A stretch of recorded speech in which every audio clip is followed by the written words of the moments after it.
assisted by Jackson Minor. This is Kenya Prison Service Men's Volleyball, Kenya Defense Forces Volleyball, Elisha Aliwa, Dennis Mokua, the best of the best in the country, charging for position 3 and 4, ladies and gentlemen. May the best man win. Let the battle begin. We are going to be informed that this is a straight knockout match. Ukipigwa moja basi ndio basi, ukipigana moja ndio basi. One slot for the club championship remains open. Will it be KDF? Will it be Prisons Kenya? Ladies and gentlemen, jibambeni bwana.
Hamjamboni mabibi na mabwana, karibuni kwenye mechi hii kati ya Kenya Defense Forces na Kenya Prisons. Mechi hii ni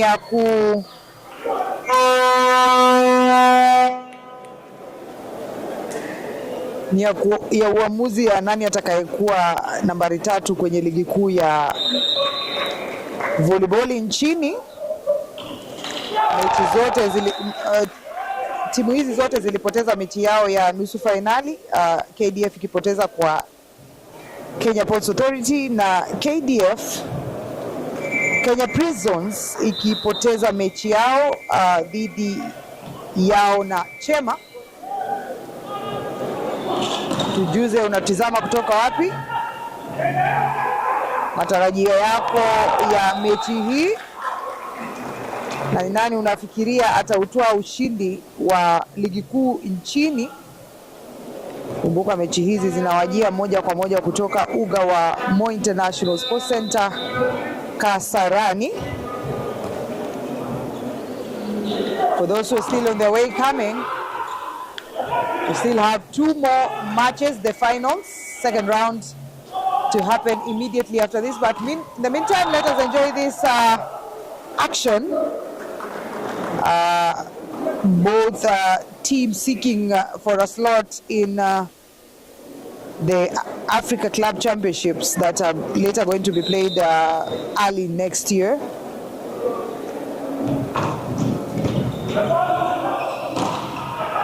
And it's Gregory to deliver that point for the Prisons officers. Kevin Mayo goes to serve.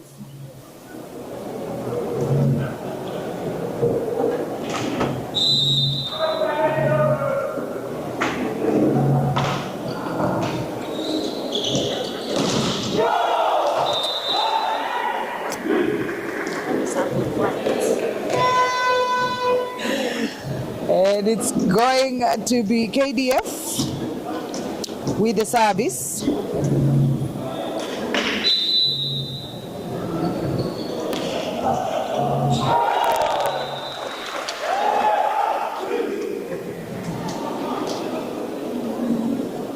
Moses Kipto with the service.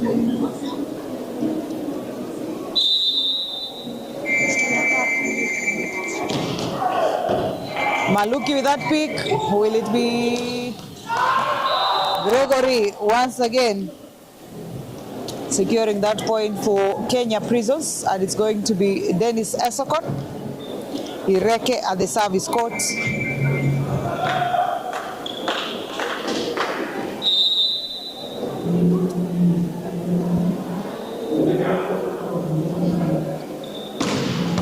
Easily picked by Agri Kibunge.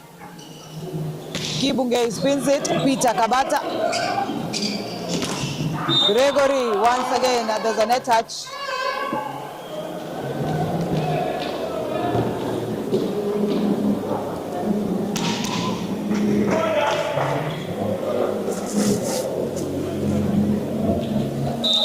Dennis Esokot still at the service court.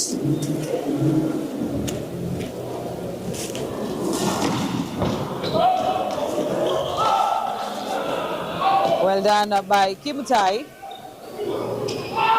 Esokon stopped right on his tracks. Well done by Kimutai. Esokon stopped.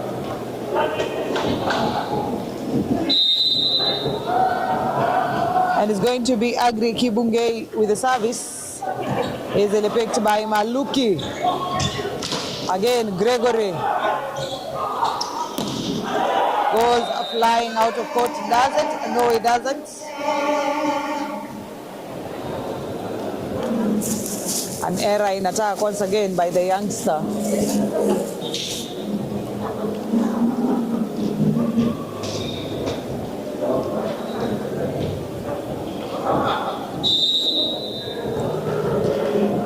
As you enjoy these matches, tell a friend to tell a friend. Bring us on board as many people as possible. Prisons Kenya securing that point. Thank you so much for your feedback, your comments, your sentiments. Tell us your predictions for this match. Jepish, this is a new account. If you notice, it's Yegon TV official. But thank you so much for having us back, and also for the warm welcome.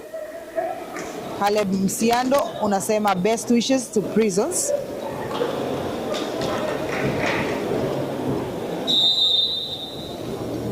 As Noel Kipkirui says, subscribe, like, share, hit that notification bell so you get alerted once there's action that is happening.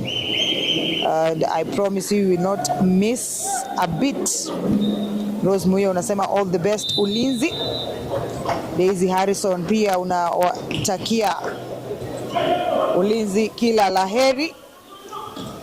As Festus is tuned in from Buruburu, SOS Children's Village, saying all the best to Kenya Prisons. Maluki, what a hit. Not anticipated, but well delivered. And it's going to be Gregory with the service. Bena unasema Choka Republic locked in. Prisons all the best. Thank you as well for tuning in.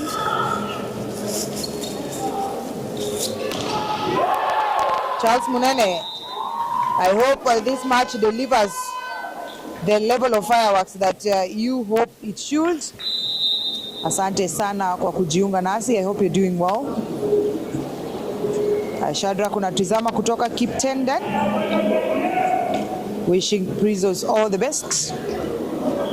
Jepish umesema mechi hii itakuwa tamu kuliko finali. We wait and see. And I hope the finals in their own way brings the excitement that is worth of a final match. Samuel Mwinzi, indeed, this is the home of volleyball. And Florence Sigilai unatakia wanamagereza kila laheri. Joseph Kirwa, best wishes to Prisons. Festas from Buruburu, Nairobi, Kenya, all the best to Kenya Prisons. Easily picked, Agri Kibunge. Down the middle, Kimutai. And Mayo failing to make that successful block. against one Moses Masharia, one of the best outside hitters we have on court today. Dennis Esokon, not the best of sets by Mayo, but Dennis does well to deliver it. And it's going to be Maluki at the service court. Still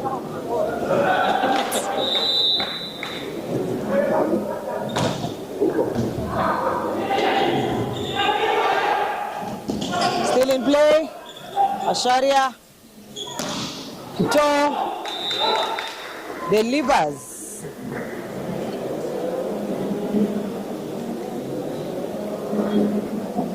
John from Thika wishing Prisons all the best. Thank you for tuning in. And Philip Chiswaniso all the way from Gabon, Botswana. Thank you so much for tuning in. I hope you're enjoying the matches. As Godfrey Jomo anatizama kutoka Hawaii. I hope you're sipping those mimosas and enjoying the view of the beach. Godfrey Jomo.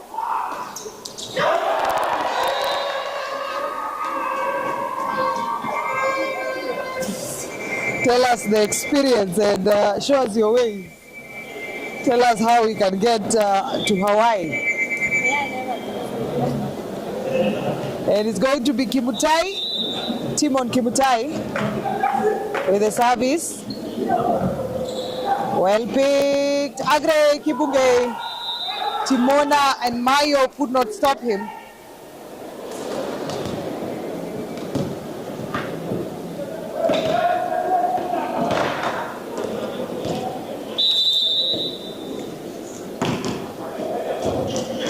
Josephat Mushai with that serve. Will he save it? He did try, but unfortunately it wasn't sufficient. Therefore, it's a service for Mayo, Kevin.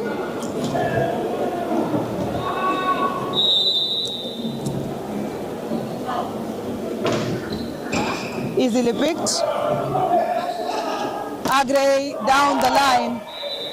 And it goes flying out of court. I can almost swear that Kevin Mayo thought that ball was in. And that timely decision by the first referee, or is it the line judge, coming in handy. There it is, flies out of court.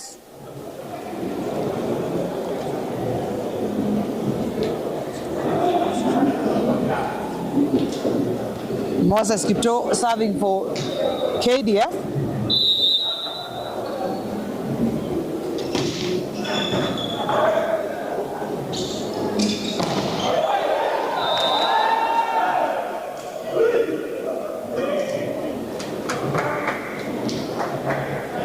Another service for KDF.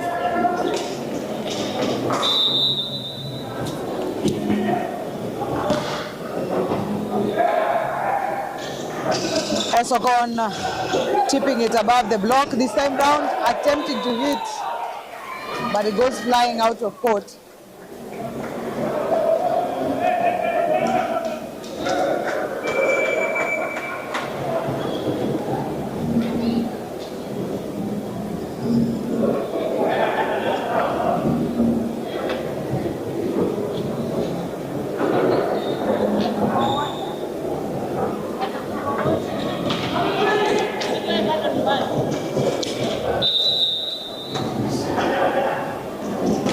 Samuel Mwizi unasema Maluki ni homeboy.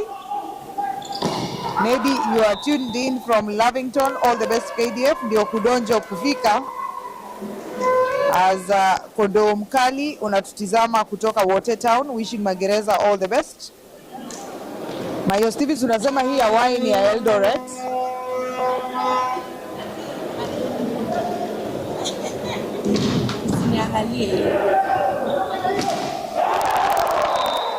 Well, Rashid is not on the bench. He's, however, watching from the sideline, John Joroge. I'm not sure why he's not in the court. Ambula Yvonne unasema you're watching us from County 001. Wishing all the best to Ulinzi.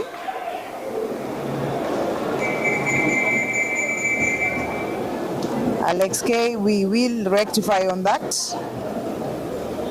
And it's going to be Agre Kibungei. Prisons enjoying quite a comfortable lead. However, a lot can happen in this game of volleyball.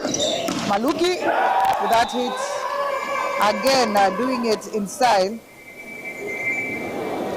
Karibu sana Njoroge.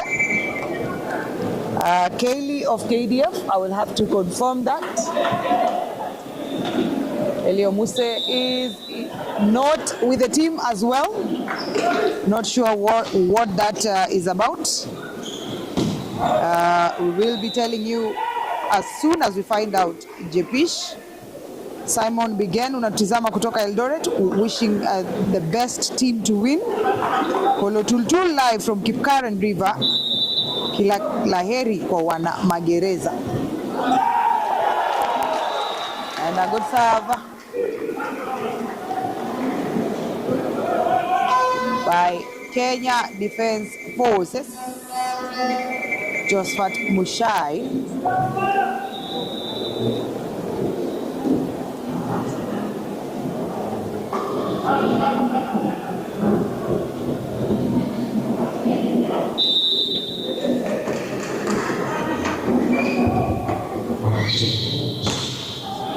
Easily picked. Kimutai Timon delivering that point. Well done Kipkemboi, unasema unatizama kutoka Makande Hall. Tuned in, asante kwa kujiunga nasi. Sing with Lean unasema may the best team win, watching us from Rusinga Island. Asante sana. And from Langata, love Chumba Chumze. You're wishing all the best to Prisons Kenya. Peter Kavita unatizama kutoka Kahawa, wishing all the best to the Kenya Defence Forces. Beautifully done by Maluki. He seems to have regained his momentum somehow. Doing well for himself. To once again, this time choosing to do it in the middle. Setting that ball to one. Josephat Mushai. As Moses Masharia goes to serve. Sajam serve easily done. Esokon. Impossible to save. Kipto could not stop it.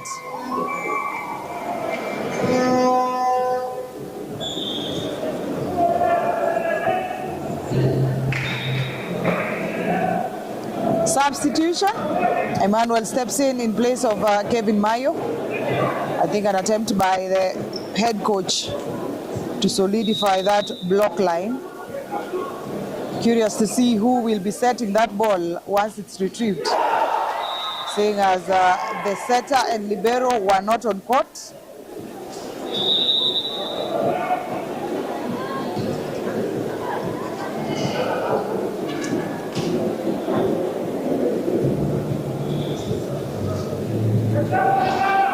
And another substitution, Mushai out.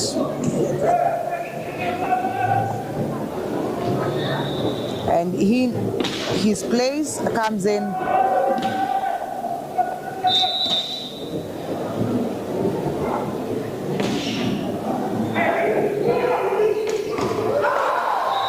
Cornelius Rono.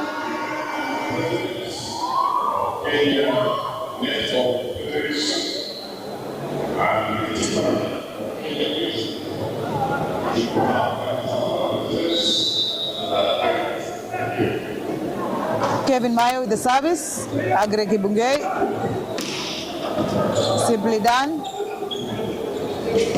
Gregory stopped by Kibungei.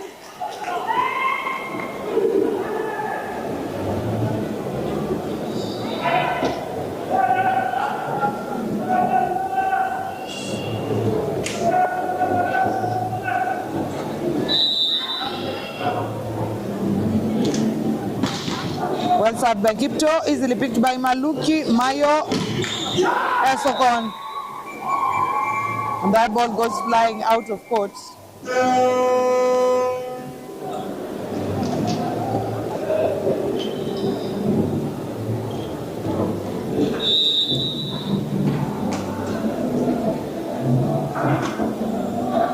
Dennis Esokon sending it flying out of court.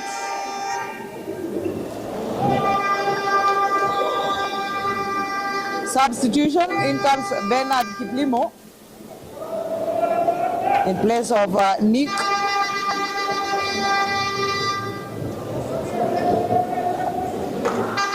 Mutai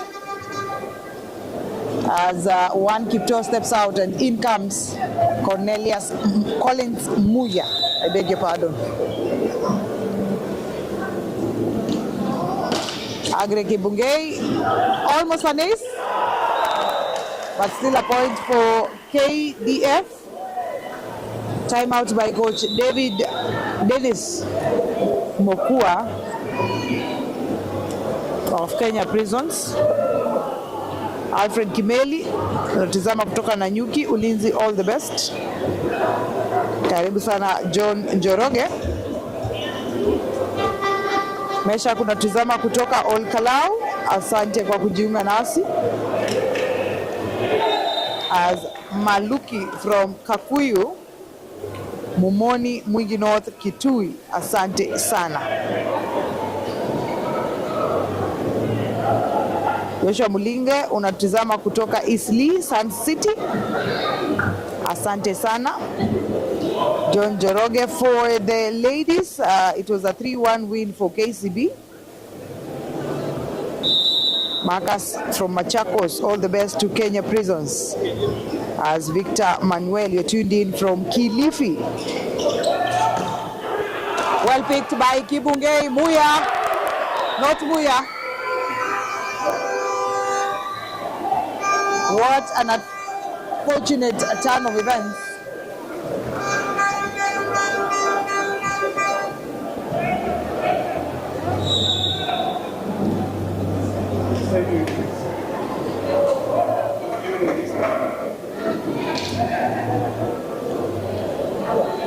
Jairus Kipkosgei steps in and out is Timona.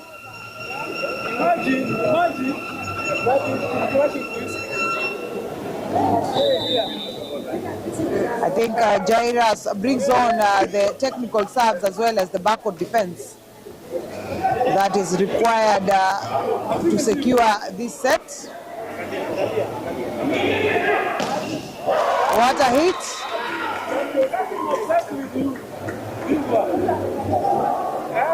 Moses Masharia doing it beautifully.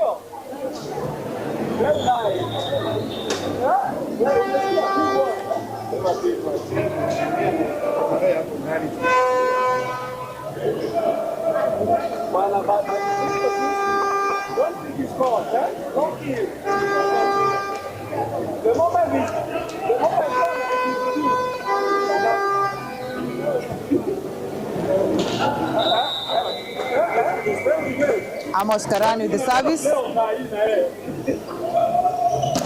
Easily done by Maluk.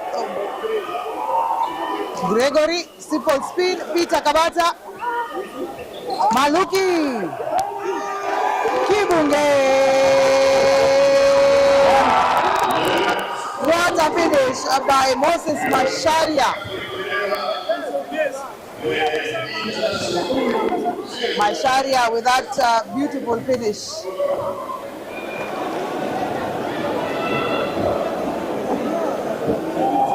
Karani is still at the service court.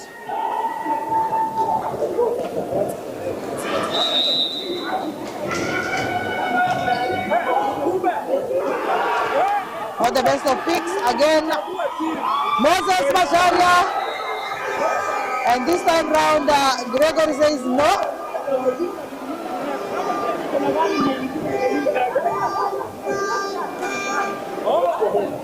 You did not lose.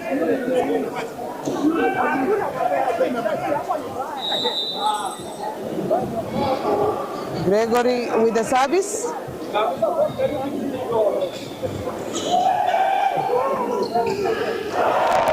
no touch on that ball.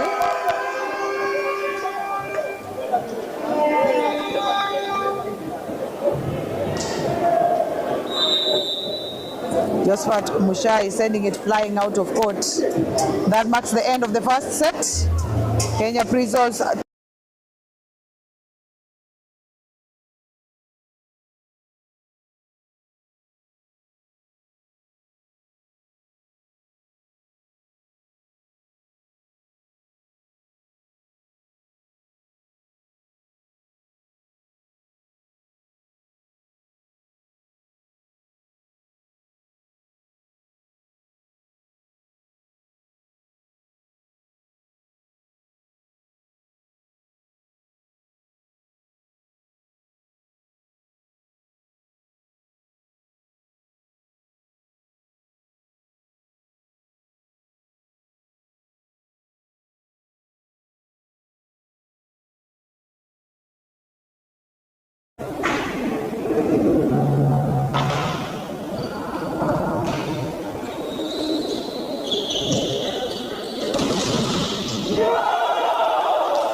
Maluki with that pick.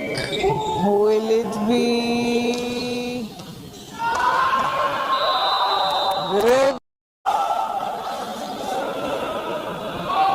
Well done by Kimutai. Esokon Village saying all the best to Kenya Prisons. Maluki, what a hit in.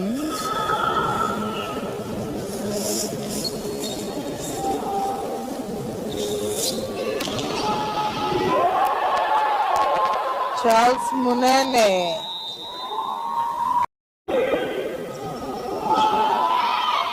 Down the middle, Kimutai. And Mayo still in play.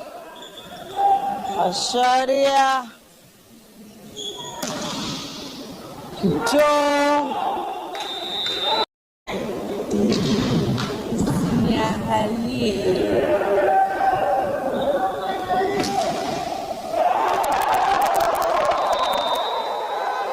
Well, Rashid, a lot can happen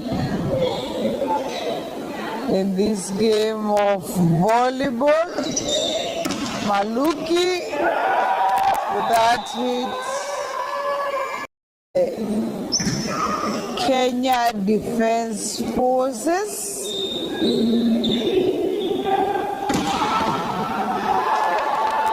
Beautifully done by Maluki.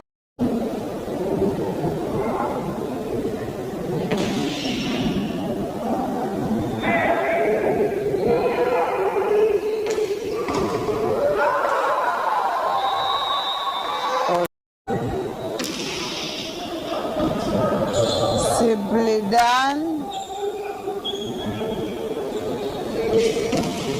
Gregory stopped by Kibunge.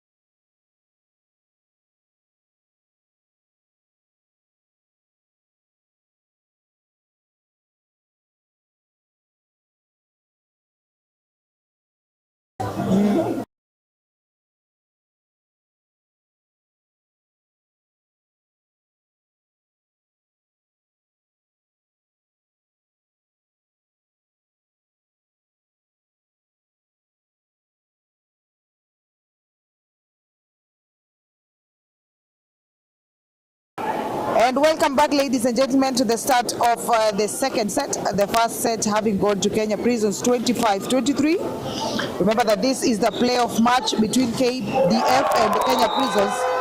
At the end of this match, you get to know who walks away as the bronze medalist of the 2025-2026 Kenya Volleyball Federation's National League. Thank you for tuning in your numbers. Remember to hit that like and subscribe button. Share the live as far as you can. Bring as many people on board as you can.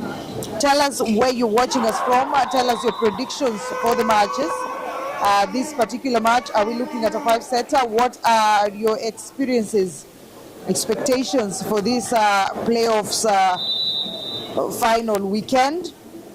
And who is your favorite player? I'd like to know that. Asante sana kwa kujiunga nasi. Well, John Joroge, not all players of KDF are officers. I know for a fact that Kipto, jersey number 2, is a fresh student from high school, cleared high school last year.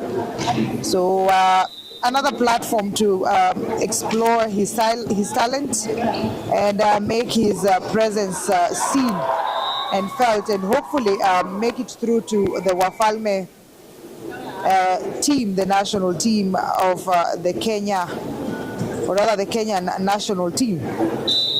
Jumba Jevis unasema unatizama kutoka Naivasha, you saying KDF to win. Alfred Kimeli, Nanyuki, Ulinzi, all the best. Thank you for tuning in. Kutoka Mombasa, you're saying all the best to Kenya Prisons and the Flowers. Asante kwa kujiunga nasi. And kutoka Kilifi, Kevo Chema. Not sure whether you're a diehard fan of Chema volleyball team, seeing as your name has a Chema at the end. But just on a light note, kutoka Kilifi, asante kwa kujiunga nasi, rallying behind KDF. And Festus unasema KDF wako na comeback, we'll wait to see it. Richard Lagat unasema may the best team win, asante sana. Na Mayo umesema celebrations are dancing wameachia Chema. I think they have a new way of doing things. Everyone seems to be copying it. John unasema Maluki and Timona are the best players for Kenya Prisons. You're watching us live from Kangeta, Meru. Dennis Esokon with the service. Let's bring those numbers up. Subscribe. Easily picked by Kibunge and nicely done by Kipto, the youngster that is really a player to watch. A man of a few words and big actions. And it's going to be Macharia with the service, easily picked by Maluki. An attempt by Esokon, not successful. With a net touch. I apologize for that. It's Kibunge serving. Macharia is on the front court.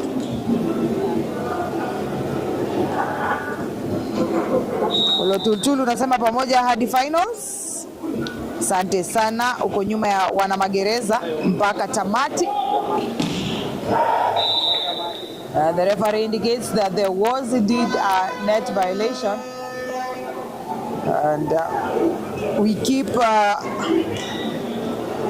looking to see. Remember, at the end of this match, you get to know the second, third bronze medalist in this year's league.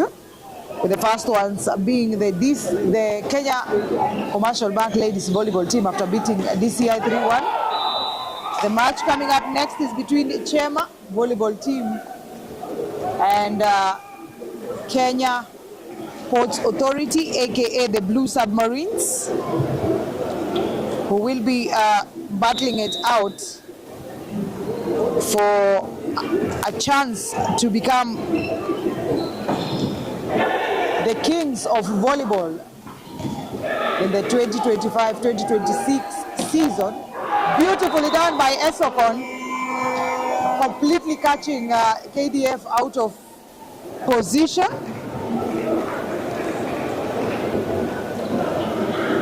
Lack of anticipation, and therefore zero attempt at retrieving that hit. Silas Kipruto, Rashid yuko pembeni, anatizama mechi hizi akiwa pembeni. He's not on the lineup, not on the substitution line. However, he's shown up to cheer the boys, and hopefully he will be making a comeback after that knee injury that he is still nursing. Macharia once again.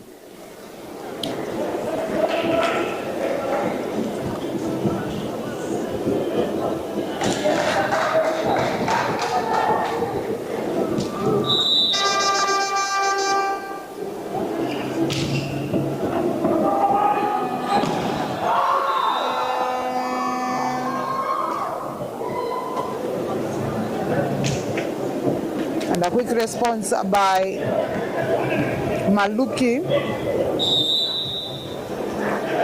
basically sending it back to the sender. And an error in service. After that delivery of such a wonderful point.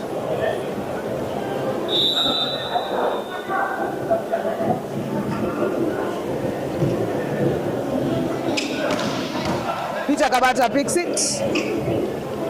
Down the middle, still in play. Well picked by Maluki Esokon. And it falls on court. Asante sana Farsha.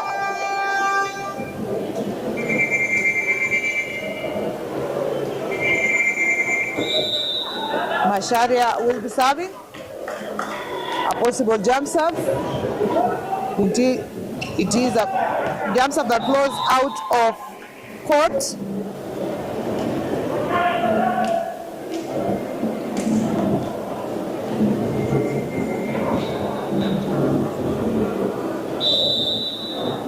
Kimutai serving.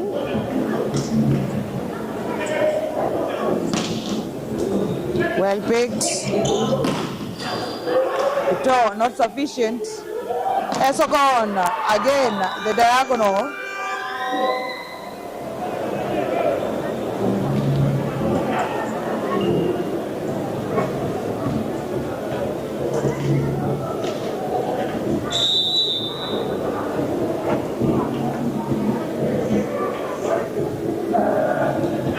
What's up by Kimutai Timon?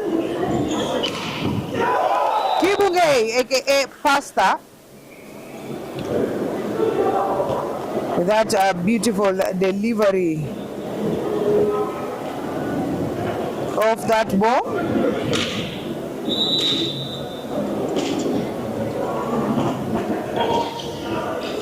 Will it be Esokon?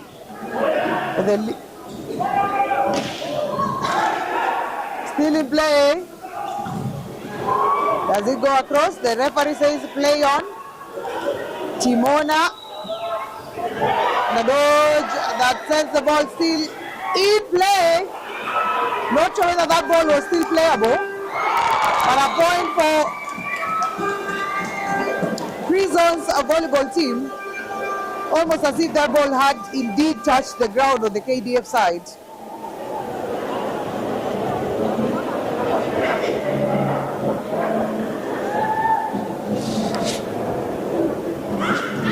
It is Kimtai Mayo serving, or rather Kevin Mayo. The other Mayo caught, and it's a point, a direct one at that.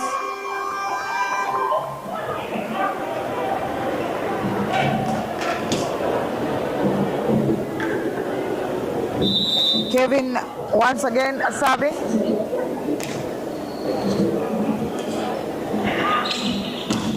Kibunge. And the ball touches the antenna. It was a good hit, but it wasn't sufficient. Mayo once again. Solid block by Timona. And a timeout by coach Elisha Aliwa.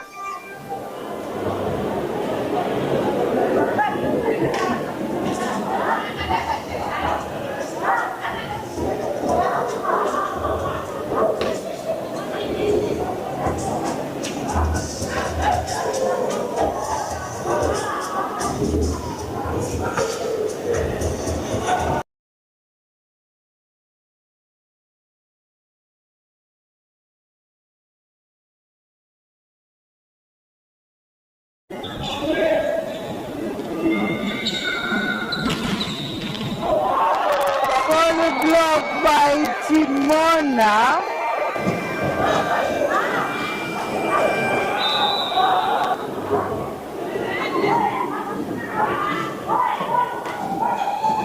Easily picked. Victor delivers it in style. Ravin unasema it's boiling nicely. Indeed, it is. And again, Maluki with a net touch. That struggle by Kibungei. And Amos Karani, that desperate attempt to make that point, resulting in that net touch.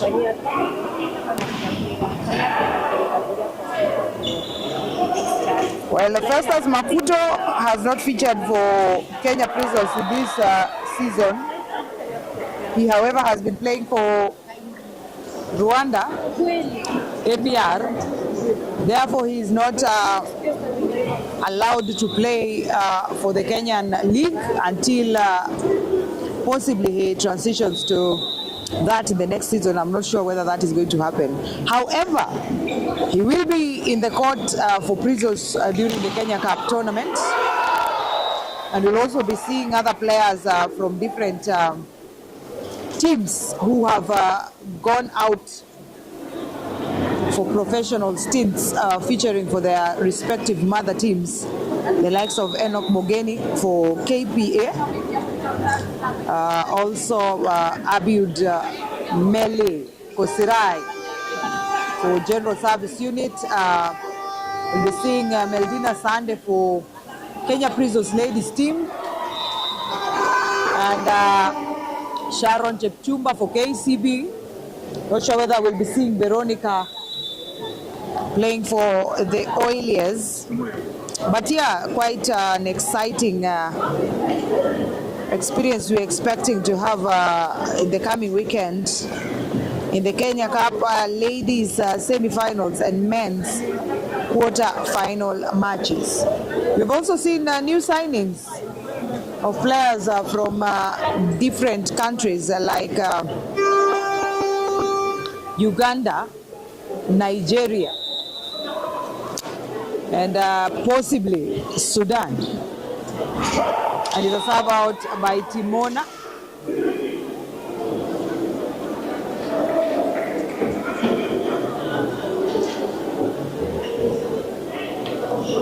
Timona Lisenge.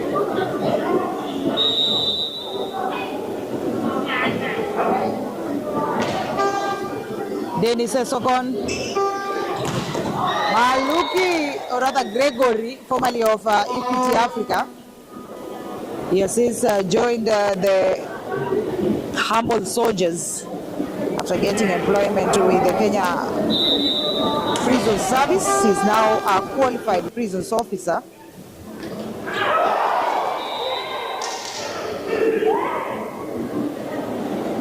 Indeed, Mayo, we look forward to that day where the challenge system will be effected in the country. Until that time, we will be using our referees, who, by the way, are allowed a percentage of mistakes because they are not automated. Gregory, that simple spin, sending that ball on the hands of one. They are not automated. Stepped in. Gregory, that simple spin. KDF.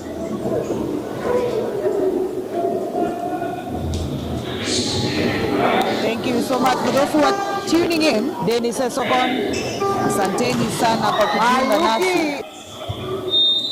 This is a playoff match number 2 between the Kenya Defence Forces and the Kenya Prisons Service Volleyball team,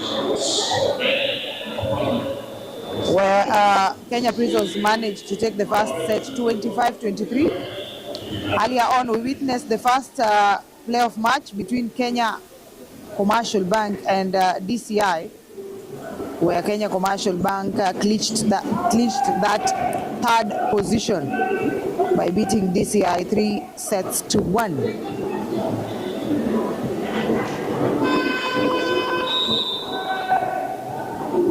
Bernard Kiplimo at the service, picked by Esokon. Maluki, Wachira, stopped right on his tracks.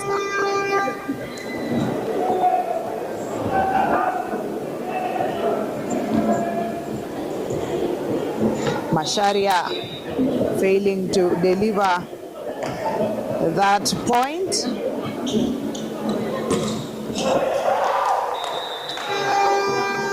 Timothy Kipruto also doing a beautiful, commendable job on the net there.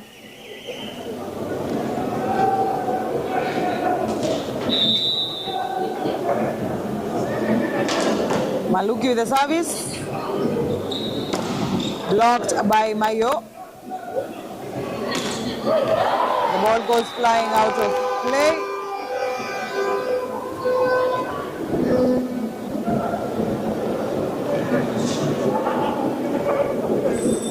Timeout by KDF. Esokon. The systems seem not to be working out. Wachira for the side.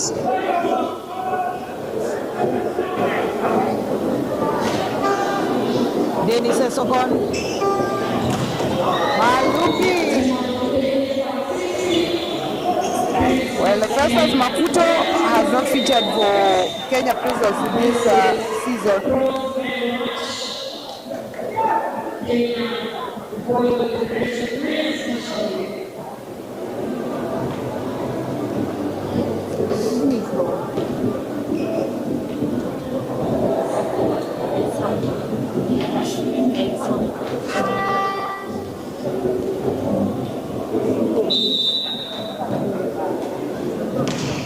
Maluki with the service. Wechuli still in play. Well set. Gregory! Delivered in style by Gregory. Niko Matasa unasema all the best in play. Well set. And William Tuwei unatuzama kutoka Embakasi. You're wishing KDF all the best. There's a net touch. Indeed there is, and Mayo confirms that.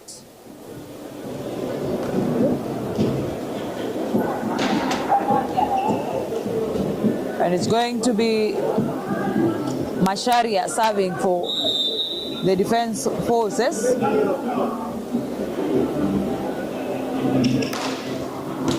Peter Kabata. Esokon, beautifully done. 22-17. Prisons really seem to be settled in this match.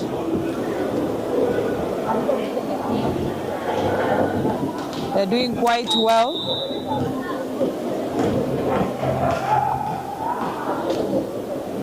Timothy, aka Stone,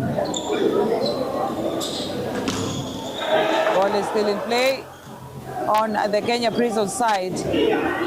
Esokon has proved to be dependable in this bronze medal match,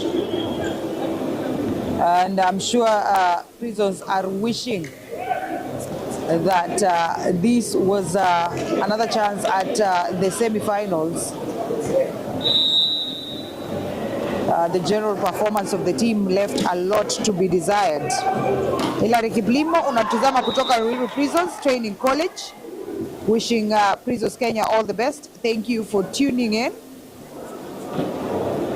Well done Kipkemboi, umesema jela ni mzazi.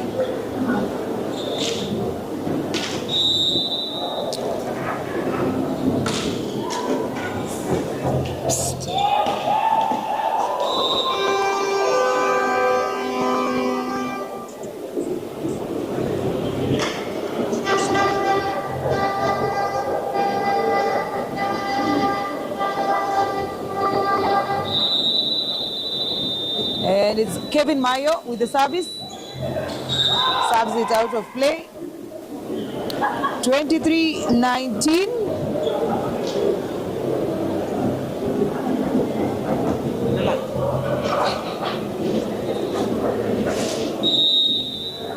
And the service by Wechuli. Ezele picks. Esokon down the line. It's on court. 25-19.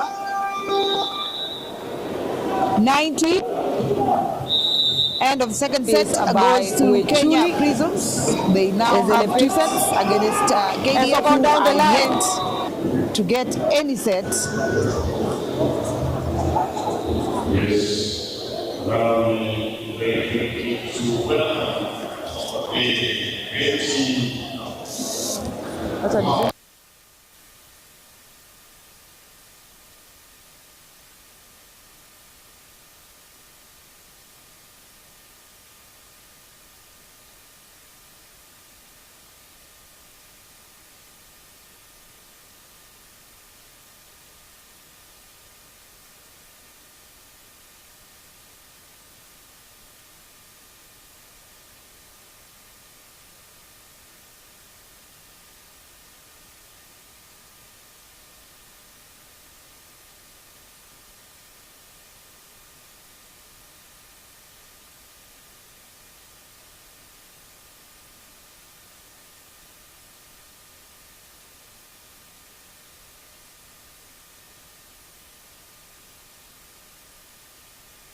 Is by Wechuli.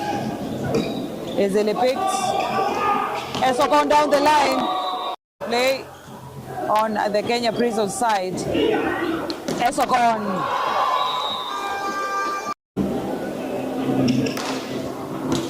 Peter Kabata. Esokon. Beautiful. Wechuli still in play. Well set. Gregory. Esokon.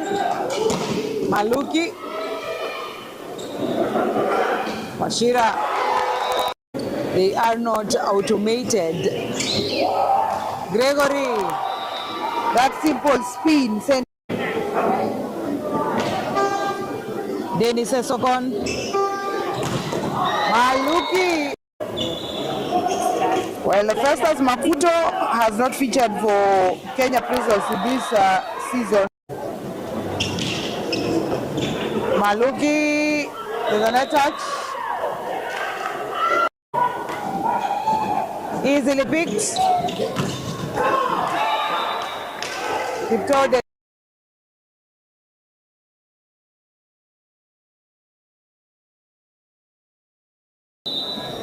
And we're back with the start of the third set. Kenya Prisons boasting of 2 sets. KDF are yet to get one.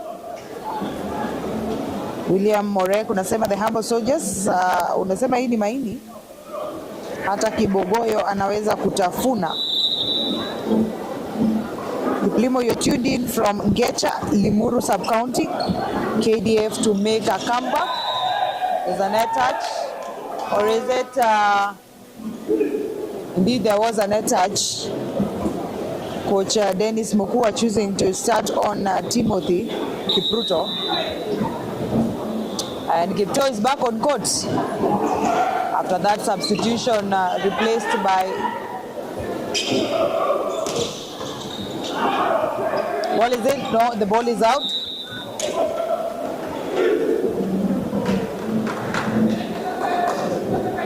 And again, it's Kiptoo serving.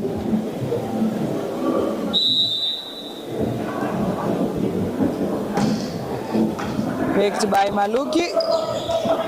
Esokon down the diagonal. And there was no saving that. That ball flying out of play.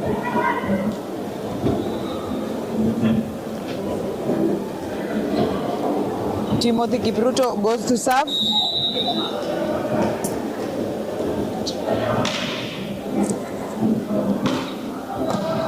Now the best of picks by Kiptoo.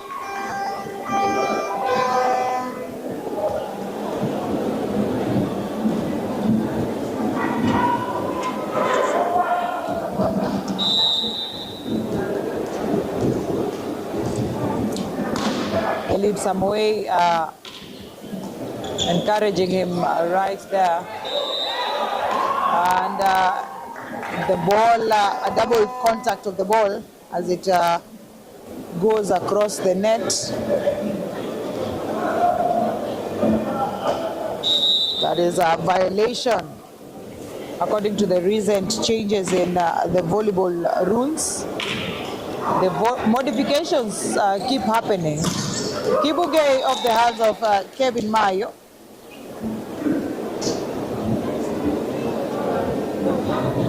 It's going to be Wechuli serving.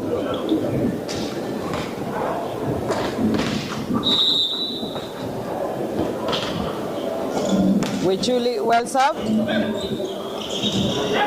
Mayo failing to execute that attack again. It will be Gregory to deliver it for the Humble Soldiers.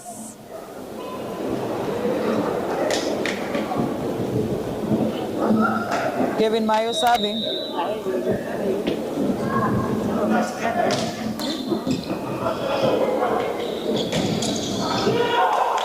Again, a point for KDF.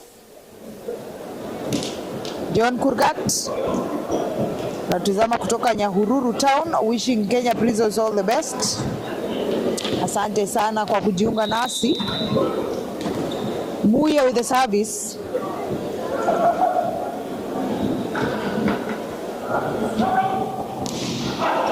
sending it flying out of court.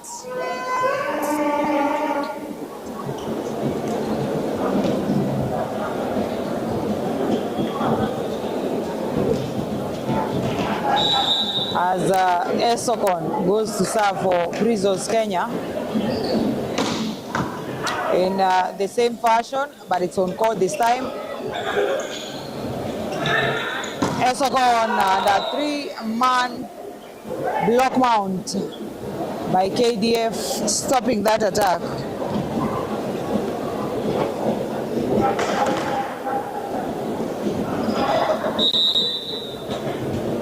As Kibungei with that service, well done by Mayo, I should say, and that change of direction by Kibungei, delivering at that point for Kenya Defense Forces. Kibungei serving on the net. A lot of errors on the services for KDF. It's really been happening quite a couple of times, and this translates to 3 points for Prisons Kenya.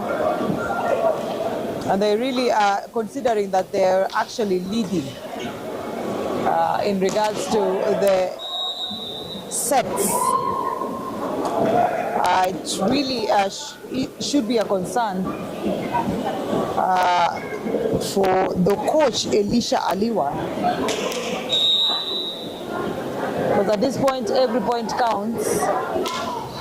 If they are going to have a lifeline and a chance at finishing third, they are already playing catch up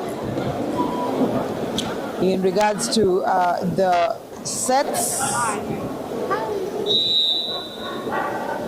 and these service losses is making it quite difficult for them to make any difference, if any.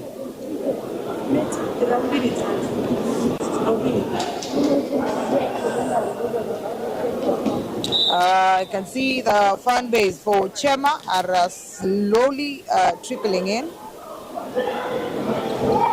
I'm curious to see what will transpire later today in that second round of the finals between Chema and KPA. However, the one between Kenya Prisons and Kenya Pipeline Company should be coming up shortly after this. And the climax of the day being that final between Chema and KPA.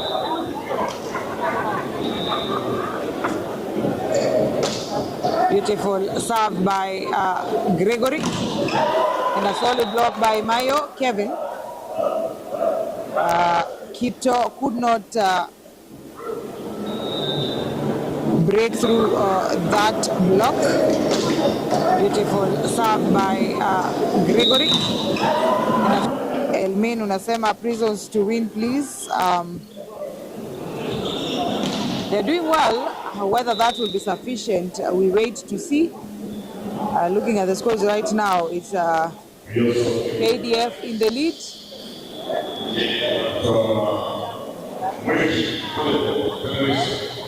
Nick serving for KDF. And Timothy Kidroto sending that ball out of play.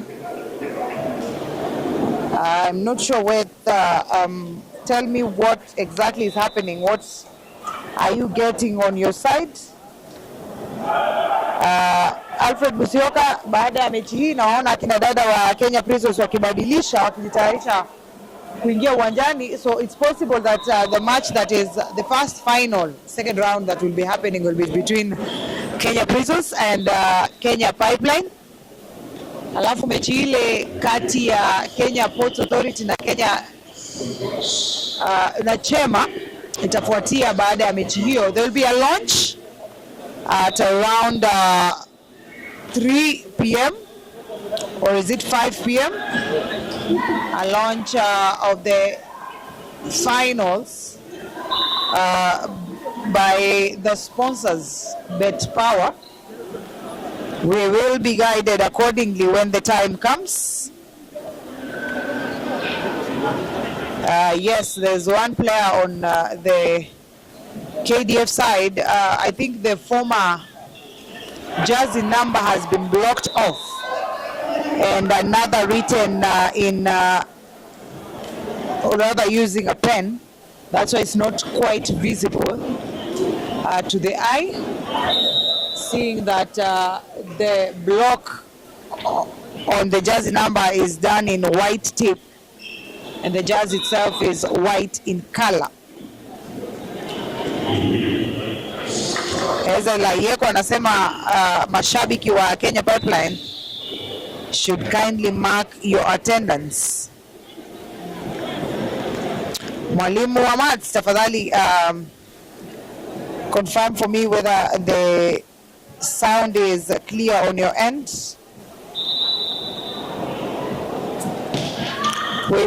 Kipto with the service. Easily picked.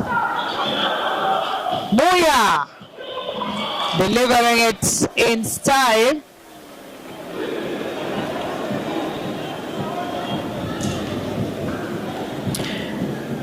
Indeed, the consistency is lacking on the KDF side. Whether this will be a clear sweep for Kenya Prisons, we wait to see.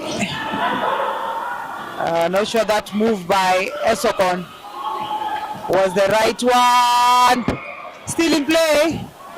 Mayo, nobody helped. An impact between Maluki and Mayo, setting him on the floor. We'll be checking on the mic. The right one. Still in play. Mayo, nobody helped. Whether the sound is shaking or not, kindly tell me. Peris Cheruto natuzama kutoka Nanyuki.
Claire Valerian, shikamoo, marahaba.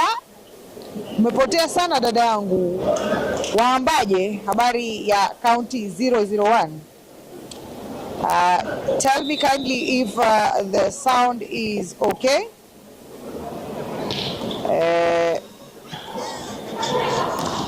Kindly confirm if the sound from the commentary desk is okay. Robert Mkombo unatizama kutoka Memorial. Kindly confirm whether it's better now. We are working on fixing our sound.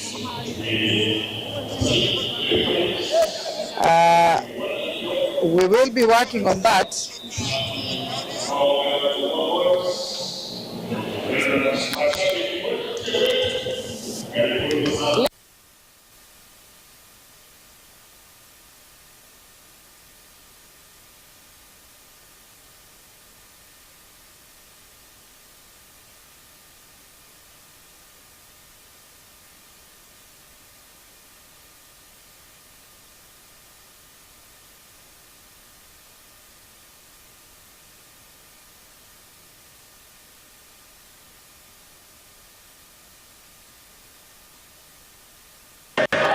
Kuna ile ya nini? Let me see. Ilikuwa alafu ninaona every time ukimalizia word ndo ina like crackling something. Acha nishika neti, mbona wanashangaa?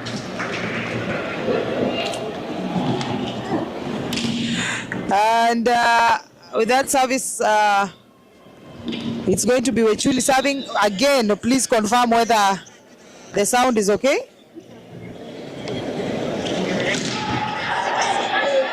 Please confirm whether the sound is clear now.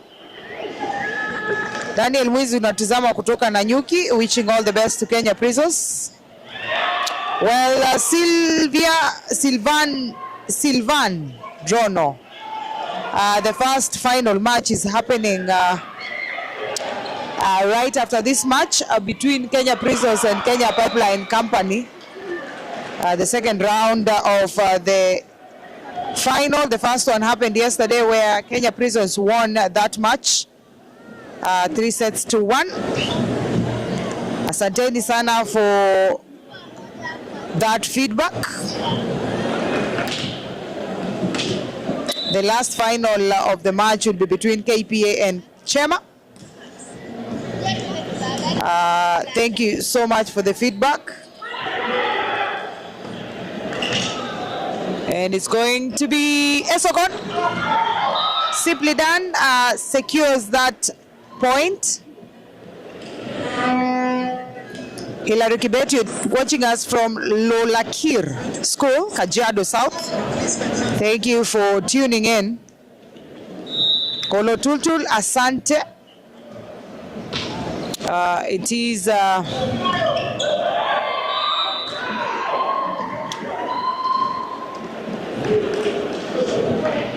Asante sana Kiplimo, Judah, for that clarification. Kevin Mayo serving. And that attempt at saving it again becoming futile.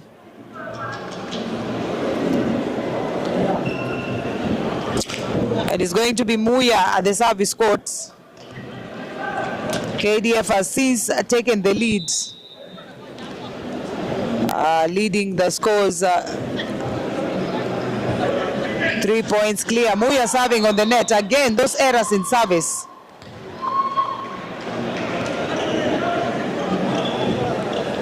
Kevo unasema you need to be here on Sunday. KPC na Chema wafanye mambo yao to make sure that they win today's match. Remember that we are doing the best of 3 series where a team needs to win against an opponent at least twice. Yesterday's winners were Kenya Prisons volleyball team and Kenya Ports Authority, who made this resounding comeback to beat Chema, who are leading 2-1. And that comeback translated into a win for KPA, taking that match to a 5-setter. I don't know whether that will be replicated today. Should KPA win against Chema, then we will be looking at the first,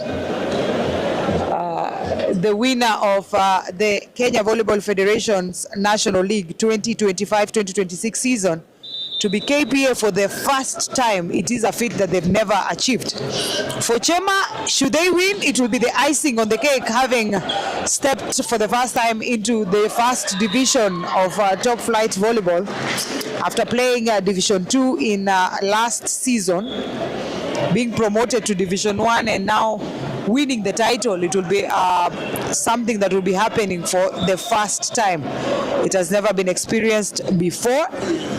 However, getting to the finals for them is an achievement in its own, and substitution. And in steps Jazzy number 9, Cornelius Rono, in Amos Karani's place. Cornelius Rono is tasked with the responsibility of serving right and securing it.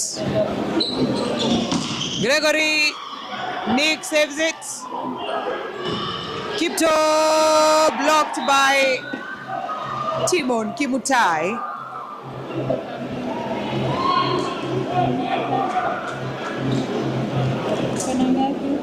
Asante sana Chester for that confirmation.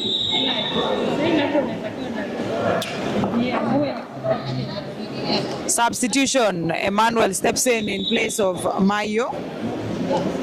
Florence, vile kunaenda ni vigumu kueleza, lakini Kenya Prisons seem to be trailing in this set. Kipto steps out, and in his place is Moses Macharia. Macharia with that hit down the diagonal. A point for KDF, 22 and 19 for Kenya Prisons. They say you let sleeping dogs lie.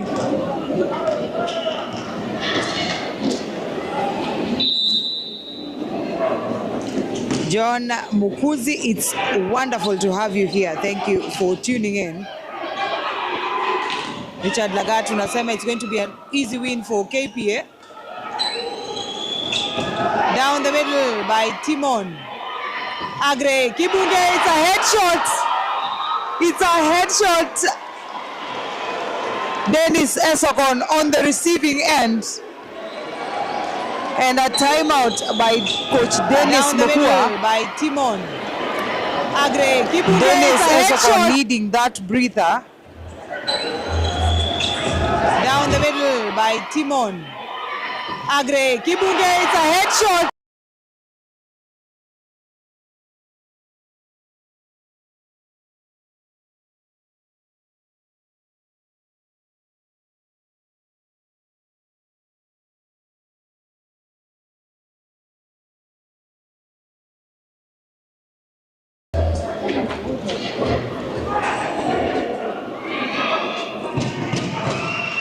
Nick with the service.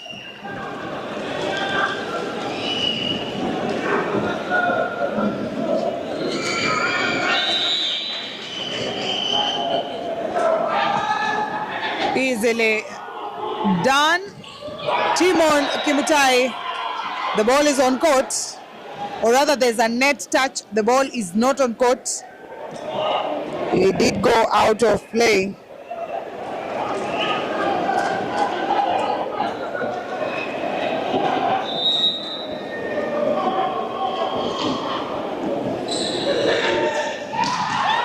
Beautifully done by Wachuli. What a hit. Set point, KDF 20, Prisons Kenya. This set is beautifully done by to take.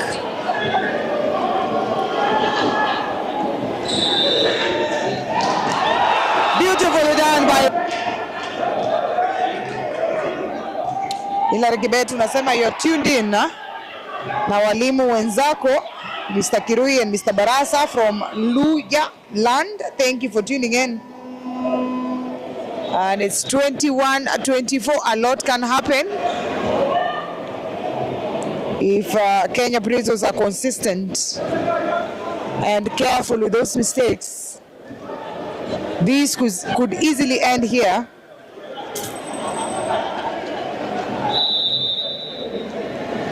(24-21), Coach Aliwa calls the timeout.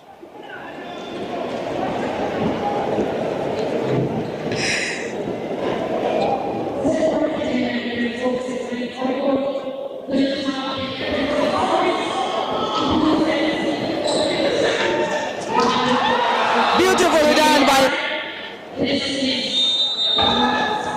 easily done. Timon Kimutai. The ball is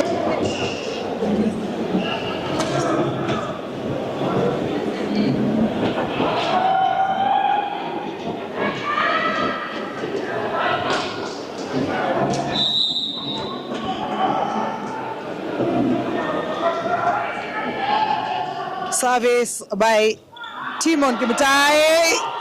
Ladies and gentlemen, 22-24, or rather 23-24. Service by Timon Kimutai. And a service by Timon once again. Well served. Who will it be? And another headshot, sealing the set 25-22, or rather 25-23.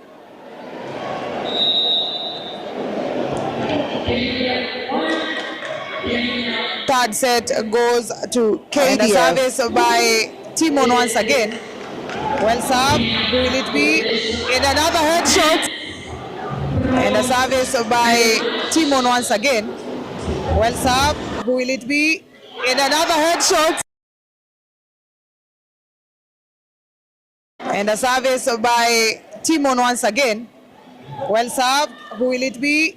And another headshot.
And a service by Timon once again.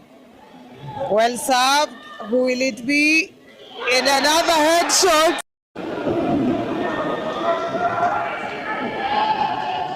Service by Timon Kimutai.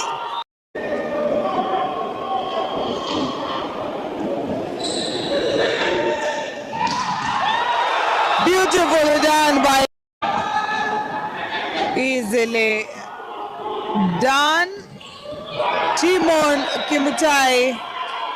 The ball is down the middle by Timon.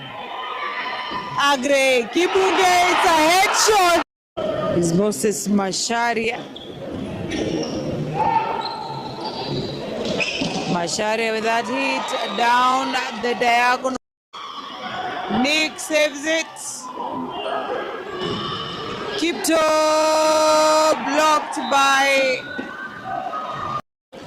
today's match. Remember that we are doing the best of 3 series, where right after this match between Kenya Prisons and Kenya Pipeline Company, the second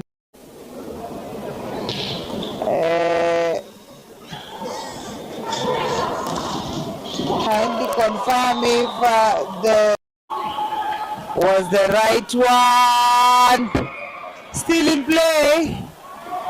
Mayo, nobody helped KDF side. I think the former jersey number has been blocked off.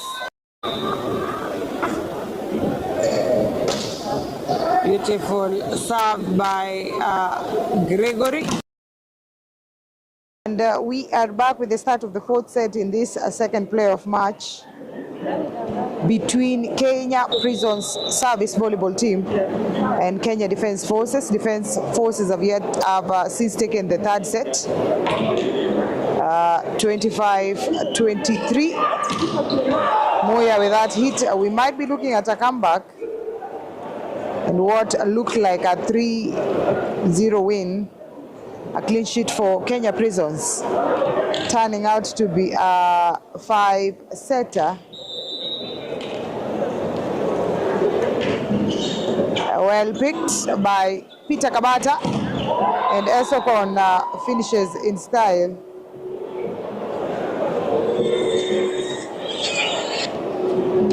It's going to be Kevin Mayo serving.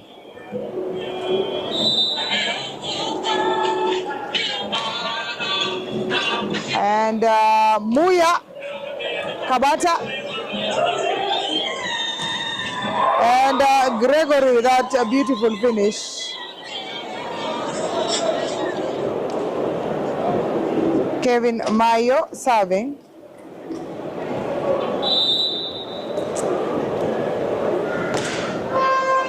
Easily picked by Kipto. It looked like it was flowing out of play, but that attempt by Maluki to retrieve it causing him to touch it, and it's a point for KDF.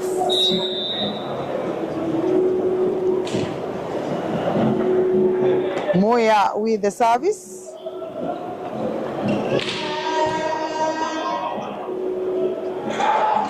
Esokon blocked and the ball goes out of play.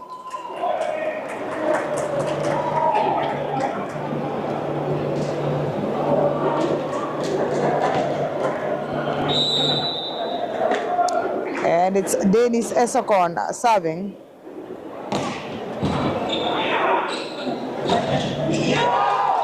The point for KDF once again.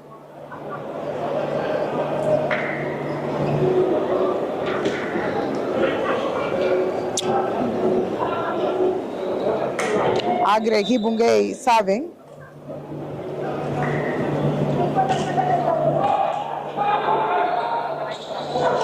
Gregory once again.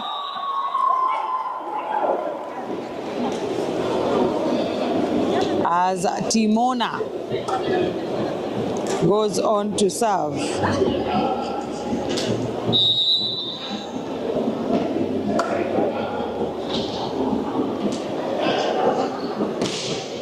Timona with the service. Nick hits it out of play. And the landing seemed wrong.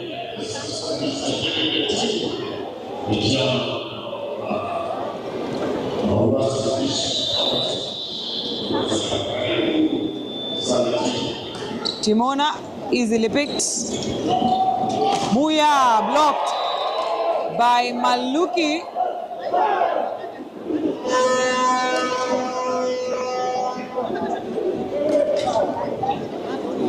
Timona still at the service court.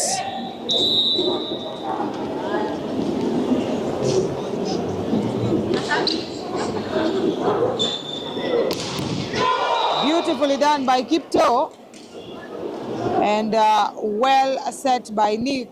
That splitting of blocks is what we like to see with the setters.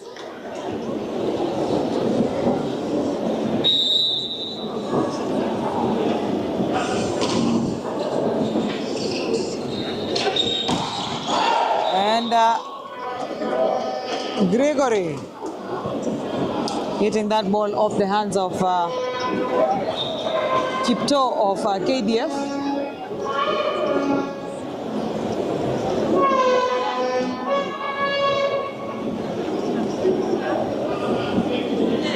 Gregory at the service court.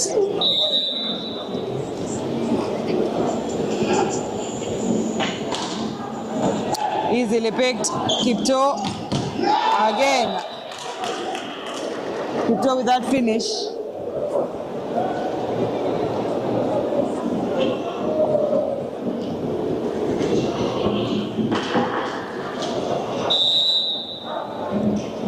Nick Kipsai.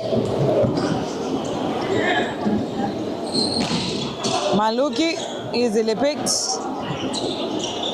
Muya again stopped by Maluki. Kipto proving to be difficult to contain.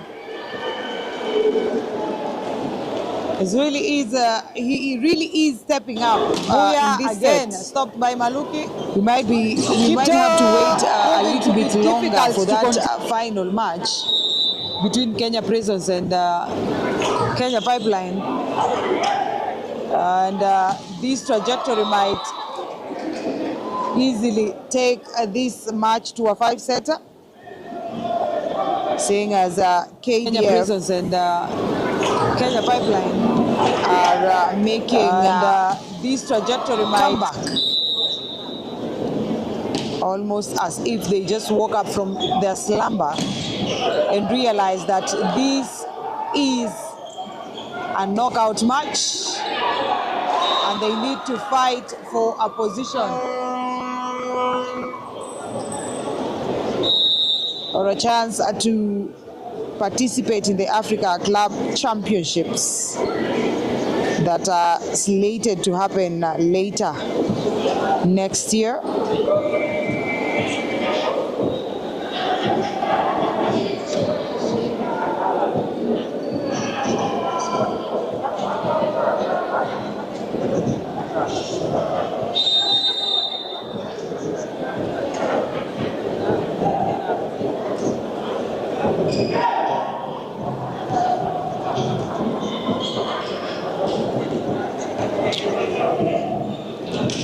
Maluki with the service.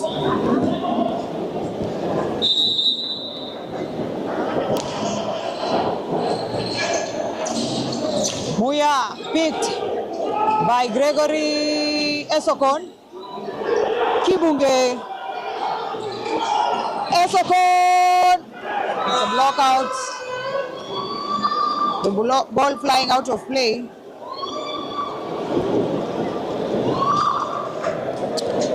Remember that you're seeking to get the second bronze medalist, with the first one being Kenya Commercial Bank Volleyball Club, after beating Kenya Directorate of Criminal Investigations 3-1.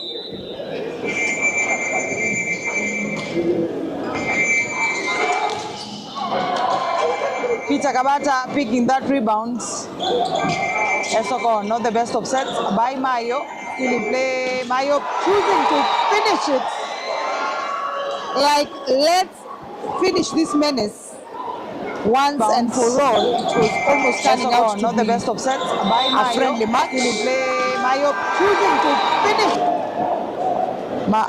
Kipto is a young player who joined KDF from high school. I will be confirming which high school.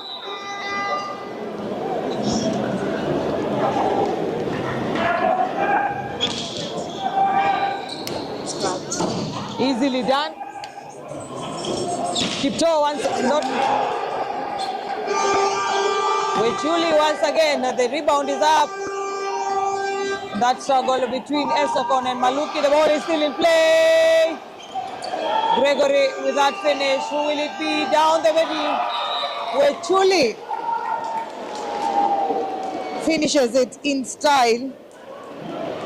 Maluki, the ball is still in play. Gregory with that finish. Who will it be? Down the middle.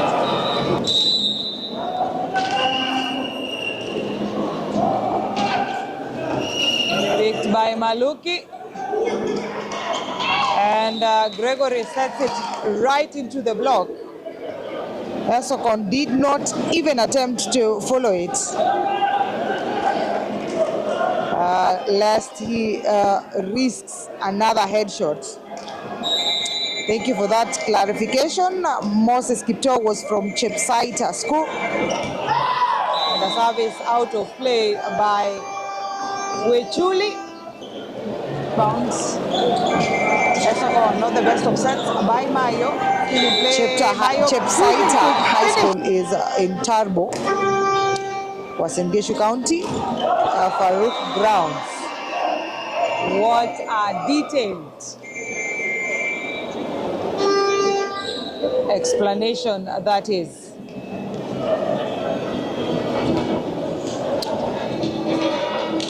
Kevin Mayo with the service.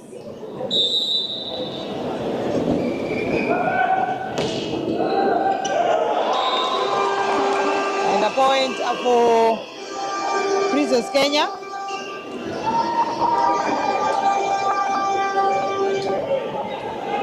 Doing the best they can to maintain that lead.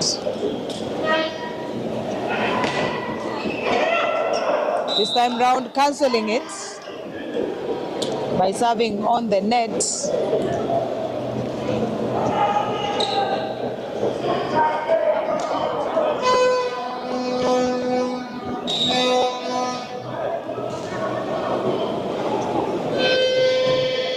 And it's Muya with the service. Easily picked. Esokon just in front of Muya, Kevin.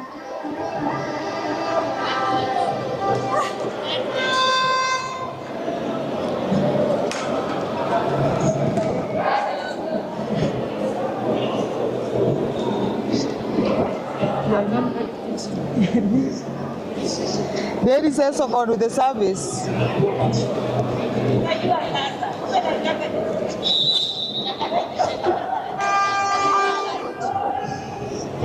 There is Esokon with that jump serve.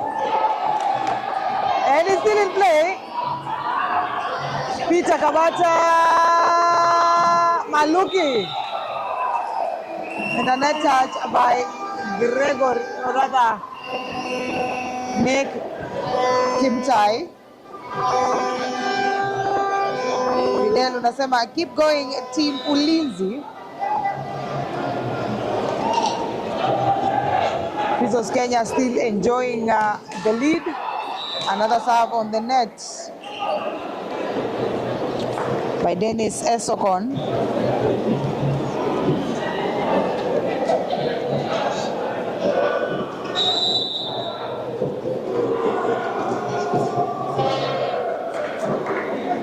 Macharia with that jump serve, picked by Peter Kabata, and that blocked by Macharia with that jump serve, picked by securing that Peter Kabata for the side.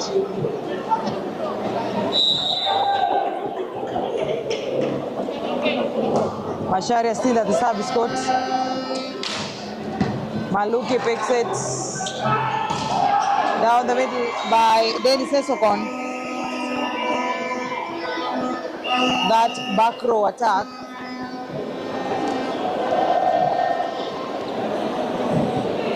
And it's going to be Timona with the service.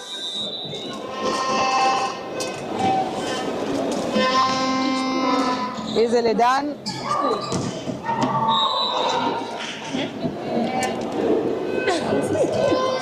The point for KDF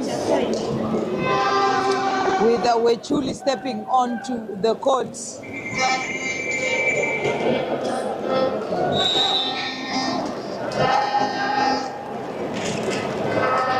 And it goes out of play.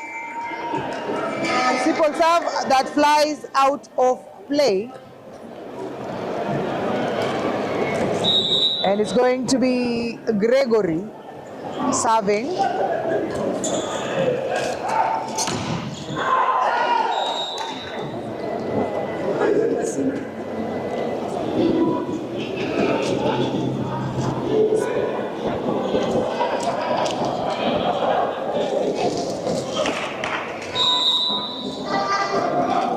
Nick serving. Timon Kimutai. Kevin Mayo. Confusion. Gregory doesn't go across. The finish is unsuccessful.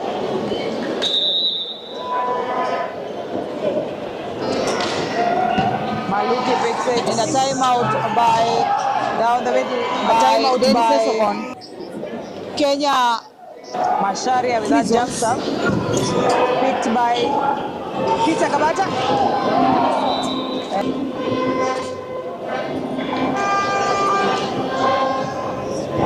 Dennis Esokon with that jump serve.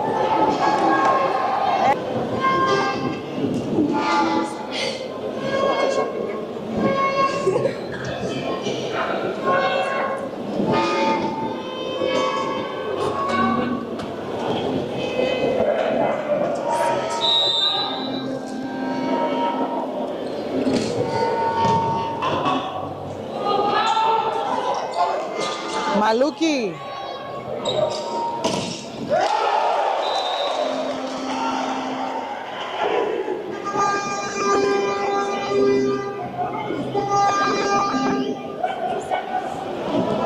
And it's going to be a service by Nick once again.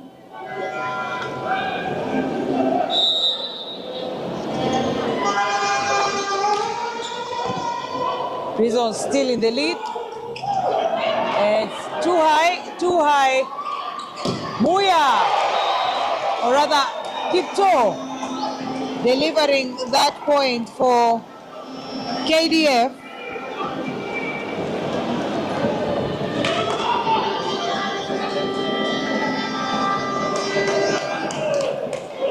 And a service once again for Nick. That score margin narrowed to just 2 points, now 3 in favor of, or rather 2 points in favor of Kenya Prisons.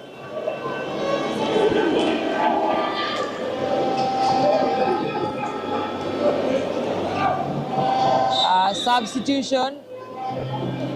Mayo steps out and Timothy, aka Stone, steps in. Another looming substitution. I can see Jairus approaching the technical bench.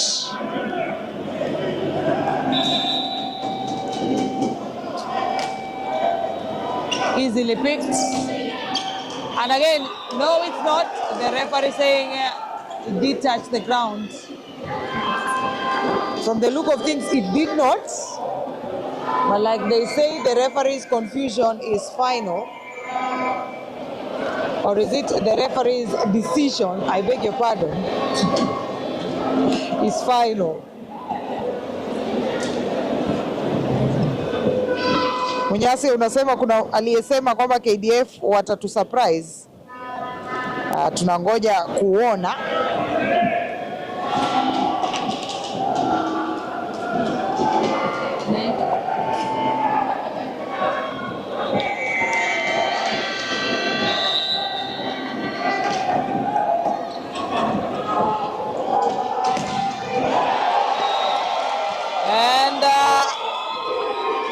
KDF equalize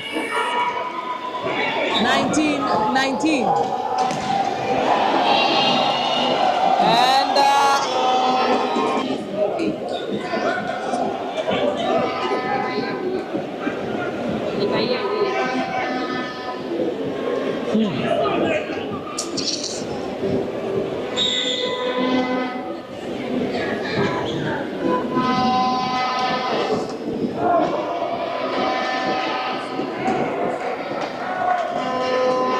And it's Kipto serving.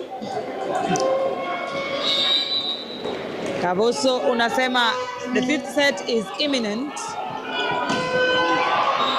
And down the middle by Timon Kimutai.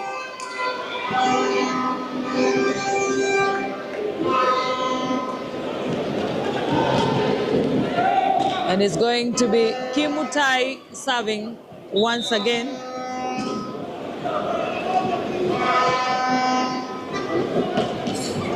Beautifully done, easily picked. Down the middle, Wechuli. Timona did not see it coming.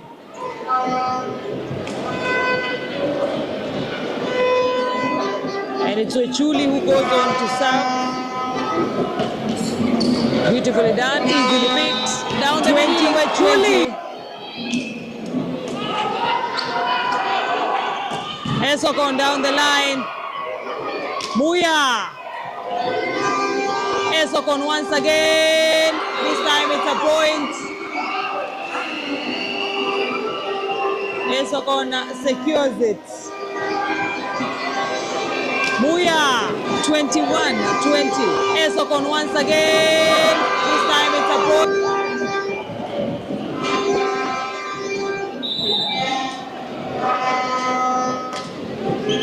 Easily picked. Picked by Mayo, not the best. He was in a rush and he lost control of that ball, resulting in that turn of events.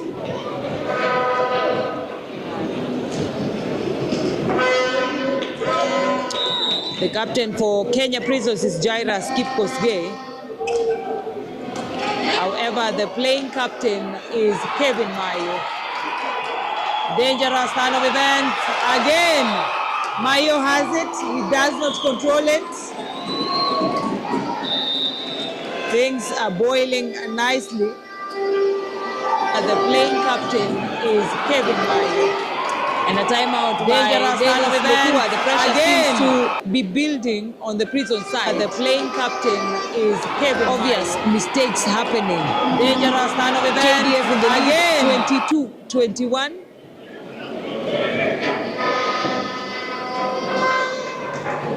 Should KDF take this set, we will be looking at a 5-setter. And one thing is for sure, Kenya Prisons doesn't do well in the 5th set. Once the pressure is on, becomes difficult to contain it.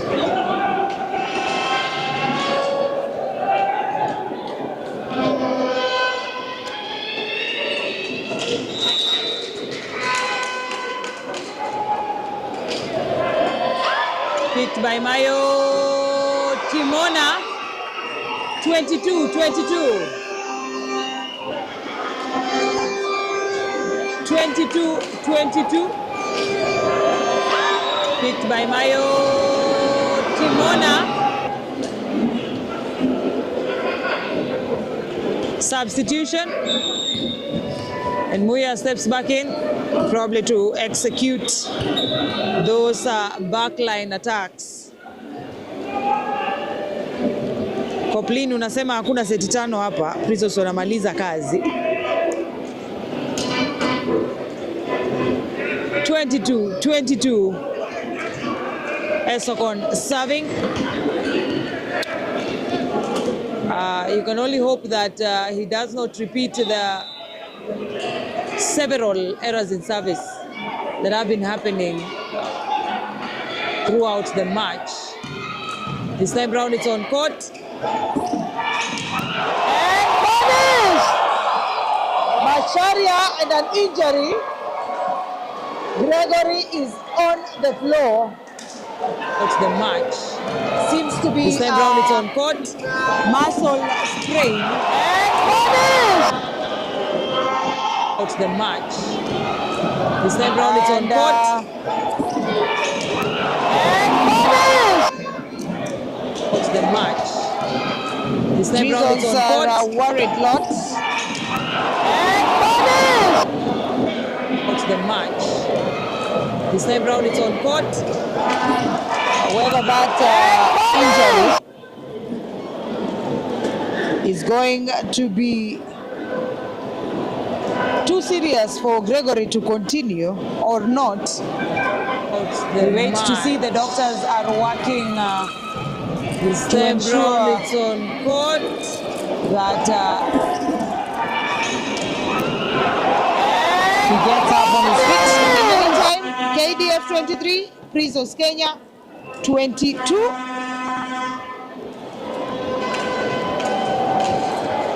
Prisons will have to do.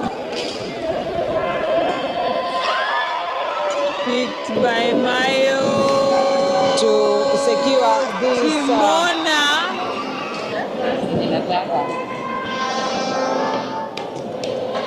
win, and it's official, he's out. He has done quite a tremendous job He has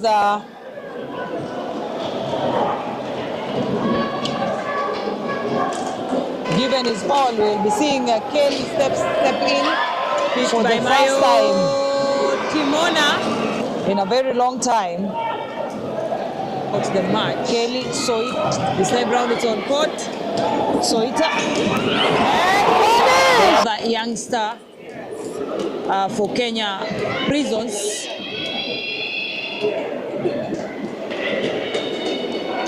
Gregory has been really instrumental in delivering those two sets for Kenya Prison Service. Who will it be? and it's a point. 23.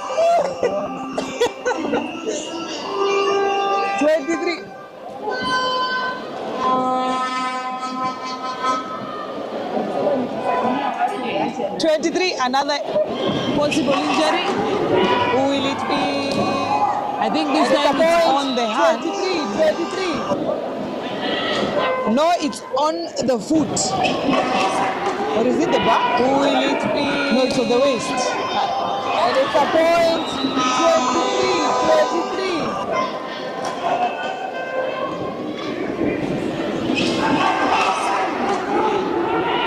Who will it be?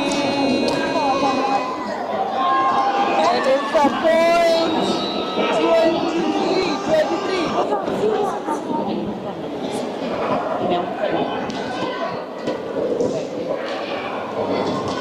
They say the pressure is getting worse. Or is it that the pressure is increasing? The pressure is increasing.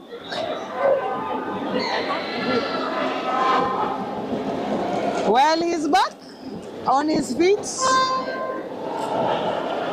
He will be playing on.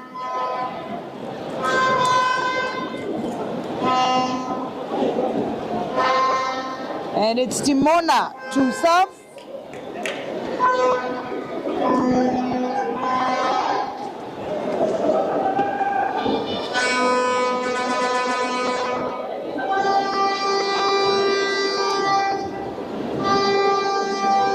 Well, Gregory seems to have suffered an ankle sprain that is too painful for him to keep going.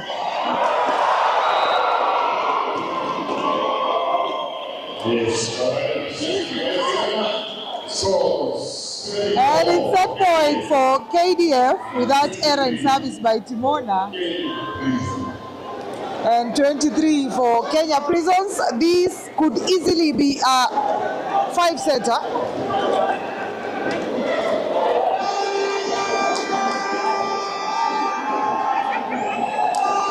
Cornelius Rono steps on the court to serve.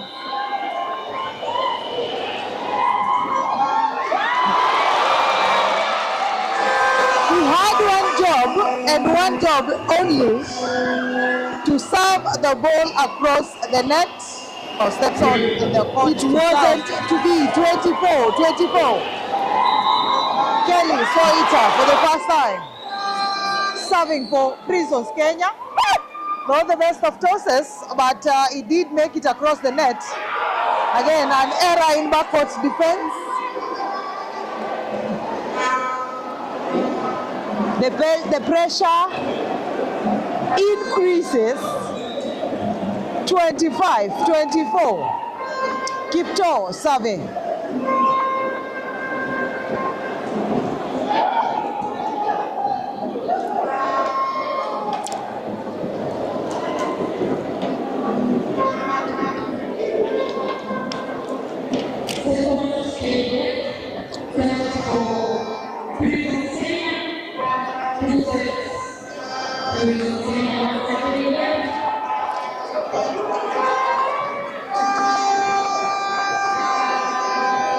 And it's Nick serving for Kenya Defense Forces. Set point for KDF. Kelly Soita with that beautiful reception. 26-24. KDF take it. Fifth set underway. Kelly Soita with that 50 points standing between KDF, Kenya Prisons, and the Africa Club Kelly Soita with that next beautiful year. reception. Let's wait and see who will Kelly Soita Take with it. that beautiful reception.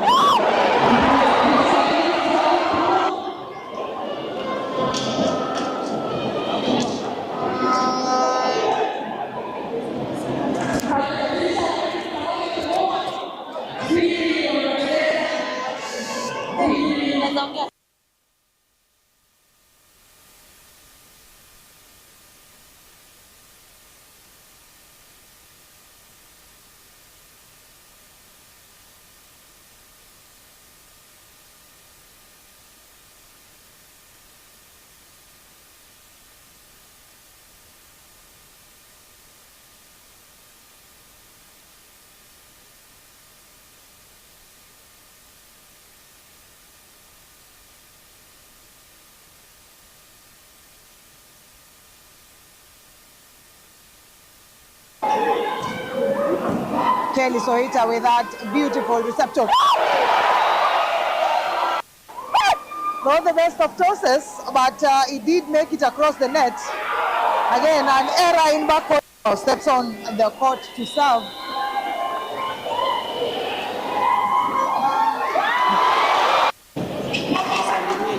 Who will it be?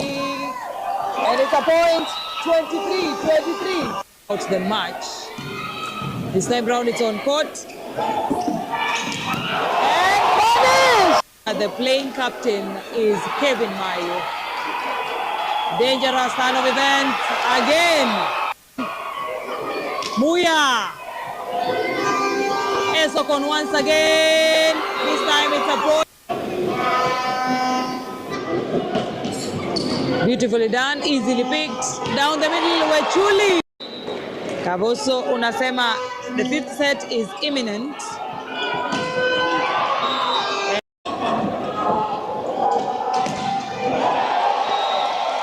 And it's too high. Muya, or rather, Kipto. Maluki picks it down the middle by Dennis Esokon. Masharia with that jumps up, picked by Peter Kabata.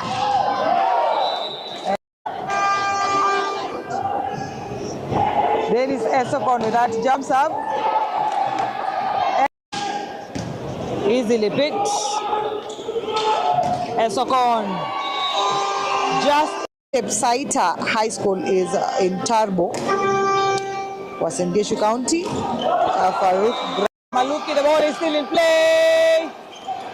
Gregory with that finish. Who will it be? Down the middle. Bounce. Esokon, not the best of sets by Mayo. Still in play. Mayo choosing to finish. And a service by Timon once again. Well served. Who will it be? And another headshot. Service by Timon Kimutai.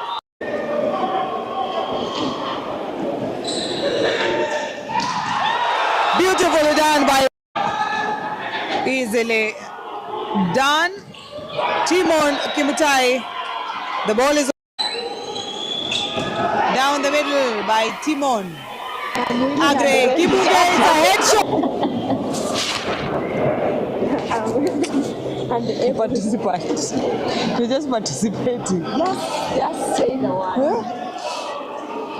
Aha, and we're back with the fifth set of this second playoff match between Kenya Defence Forces and Kenya Prison Service men's volleyball teams. Things have been boiling nicely. Kenya Defence Forces coming up 2 sets down to make this a 5-setter. Whether the men from prisons will be able to contain this pressure is something that is left to be seen. Douglas Kiru unasema Simba ni mmoja, Simba ni yupi? I'm sure whoever gets to win this match would have felt the pressure that comes with a win. Still in play. And again, the referees would have felt the pressure. Sorry, decision that comes with a win. That ball did not touch the ground, yet Mutuma, the referee, indicated that it did. A consultation between the two referees, Judy Mosinya and Mutuma. Mutuma seeking guidance. I wonder why, since the action literally happened right under his nose. It's a potential common decision. There it is. Nobody gets that point.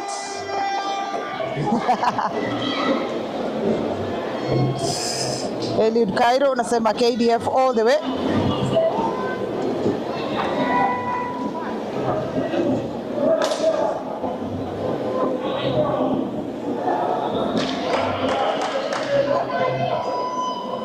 And a service by Timona. Well done, easily picked again on the antenna. Agre Kibungei.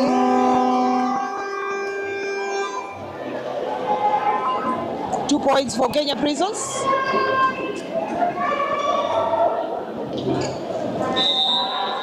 Timona still serving.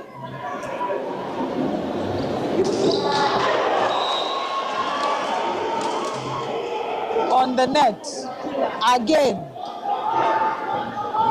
Mesha Koluch unasema all the best team Ulinzi.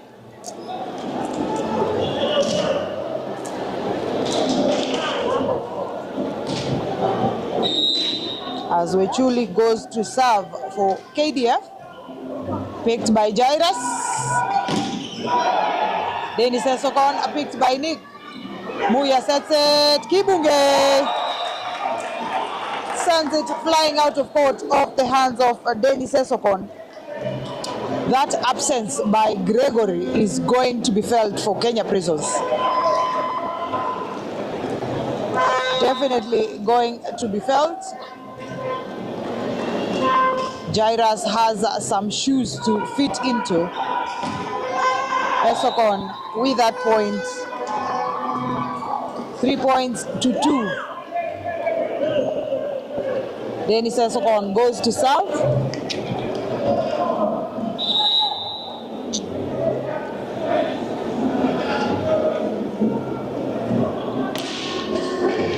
Easily picked. And it was not to be.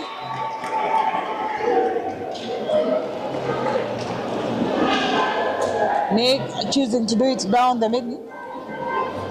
Yes, Esokon plays in the opposite position.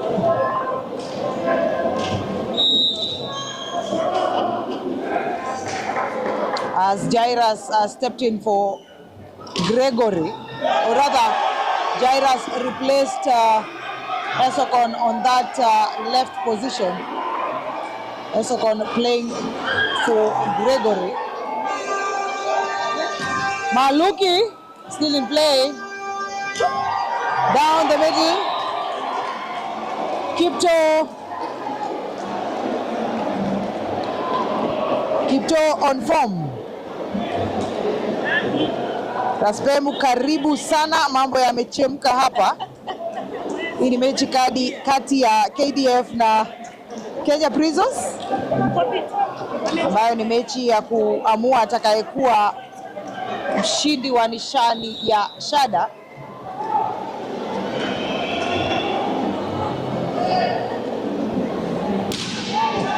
Easily picked by Jairus. And Maluki sends it out of play. So far, both teams have 2 sets. This is the decider set by Jairus. 15 scores to determine Maluki gets bronze. and who takes fourth place? Joshua Katam unasema KDF all the best. Inusumalin Gogo KDF. And indeed, Leah, there's a lot of tension in this game. And a serve outside by Muya. KDF leading by 1 point. 5 against 4 of Kenya Prisons. Maluki serving. And it's a peak.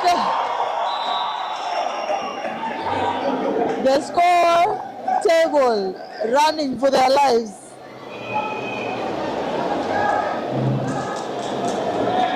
Kiplimo unasema KDF will take the bronze medal.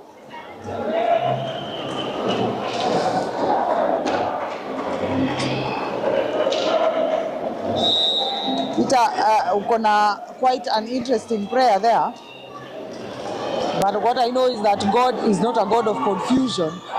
It's out.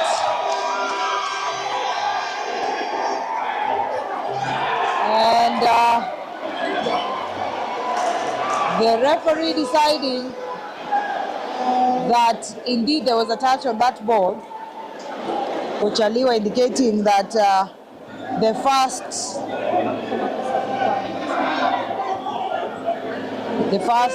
decision changed. Again, the need for that challenge system to get into the country.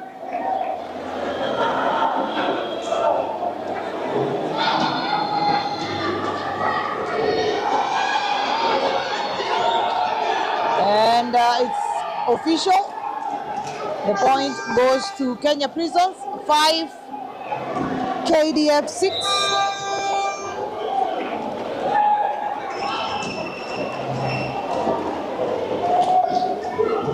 Well done, and well served by Timon. 6-6.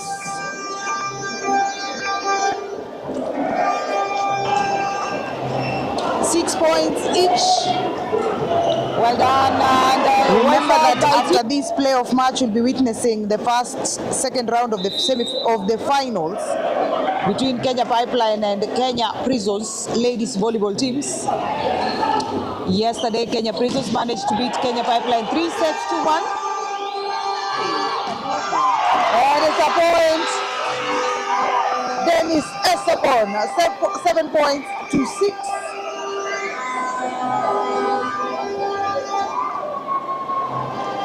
Managed to beat Kenya Pipeline 3-1. And Timon Kimutai still serving. And it's a point.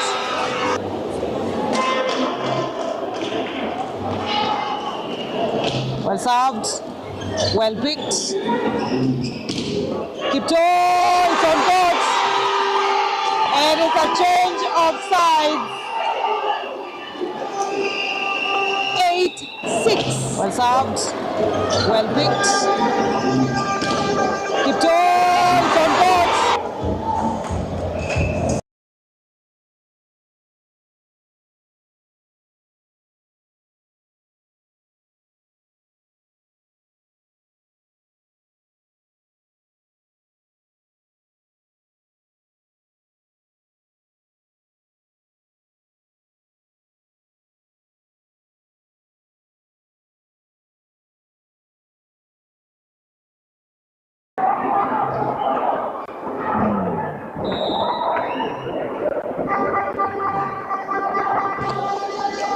And after that change of sides, another serve and almost a point for Kenya Prisons. Jaira Skipkoske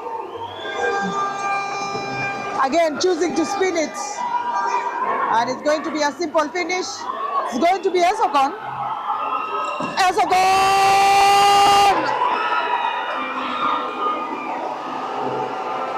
9 points to 6. And it's going to be a simple finish. It's going to be Esokon. 9 points to 6. Esokon! Timeout, KDF.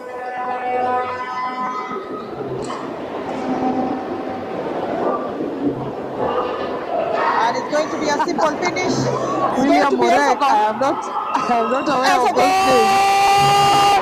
And well,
sound is okay.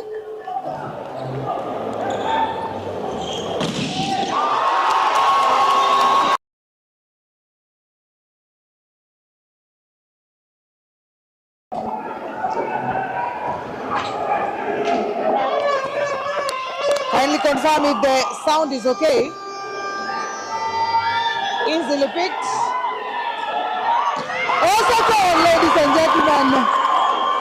Dennis Esokon. 12 points to 7. Things are boiling nicely. Kindly confirm if the sound is okay.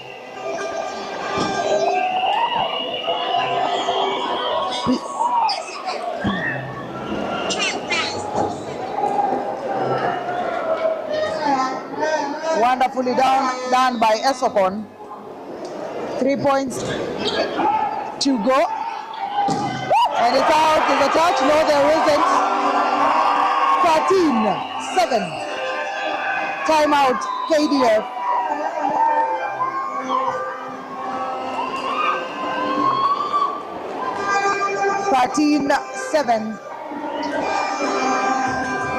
Kenya Prisons make that.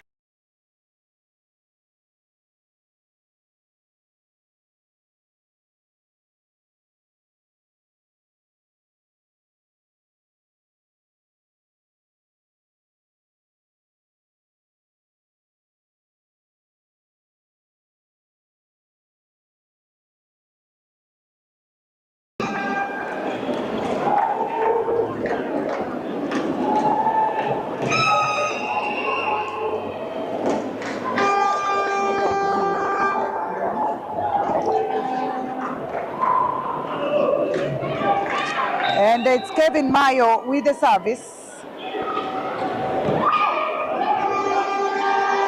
Muya and Peter Kabata did indeed touch it. However, it was flowing, or rather flying out of court. Florence unasema hii ilifaa kuisha 3-0. 13-8.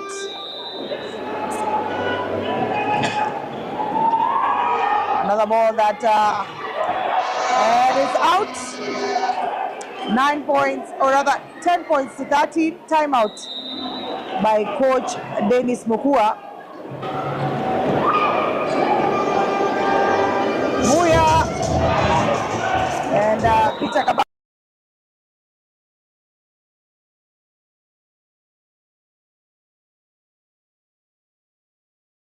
Sound is okay.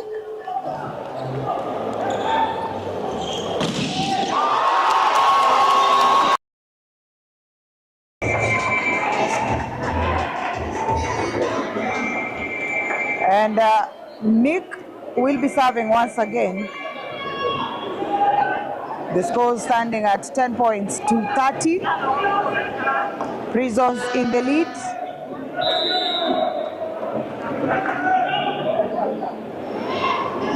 Well served, Peter Kabata. And it's in on court.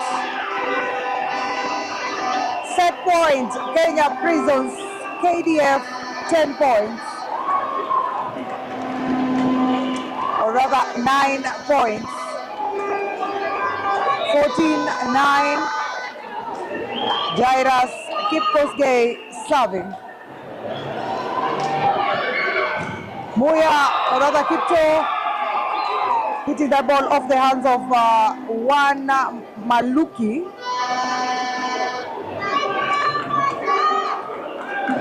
And it's Kipto to serve. Another timeout by Dennis Mukua.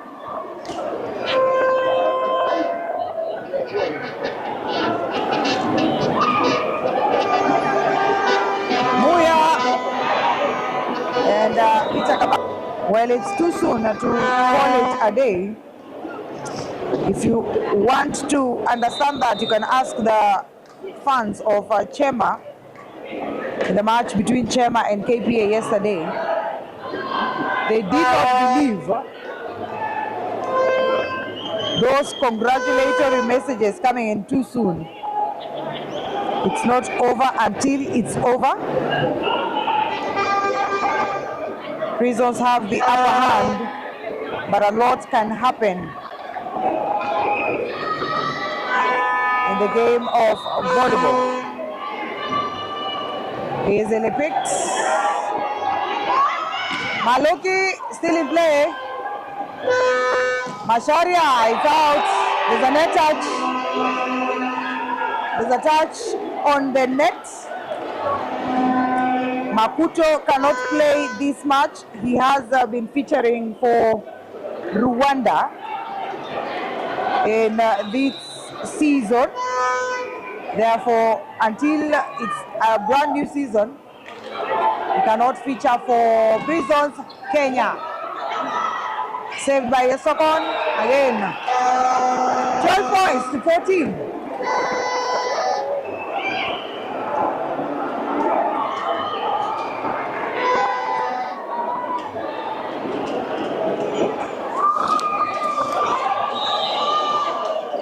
And a service by Kipto. Served out. The coach is on the ground. Disappointing finish. Congratulations to Prisons Kenya volleyball team for taking the bronze medal. KDF settled for number 4. Kipto served out. The coach is Kipto served out. The coach is Kipto served out. The coach is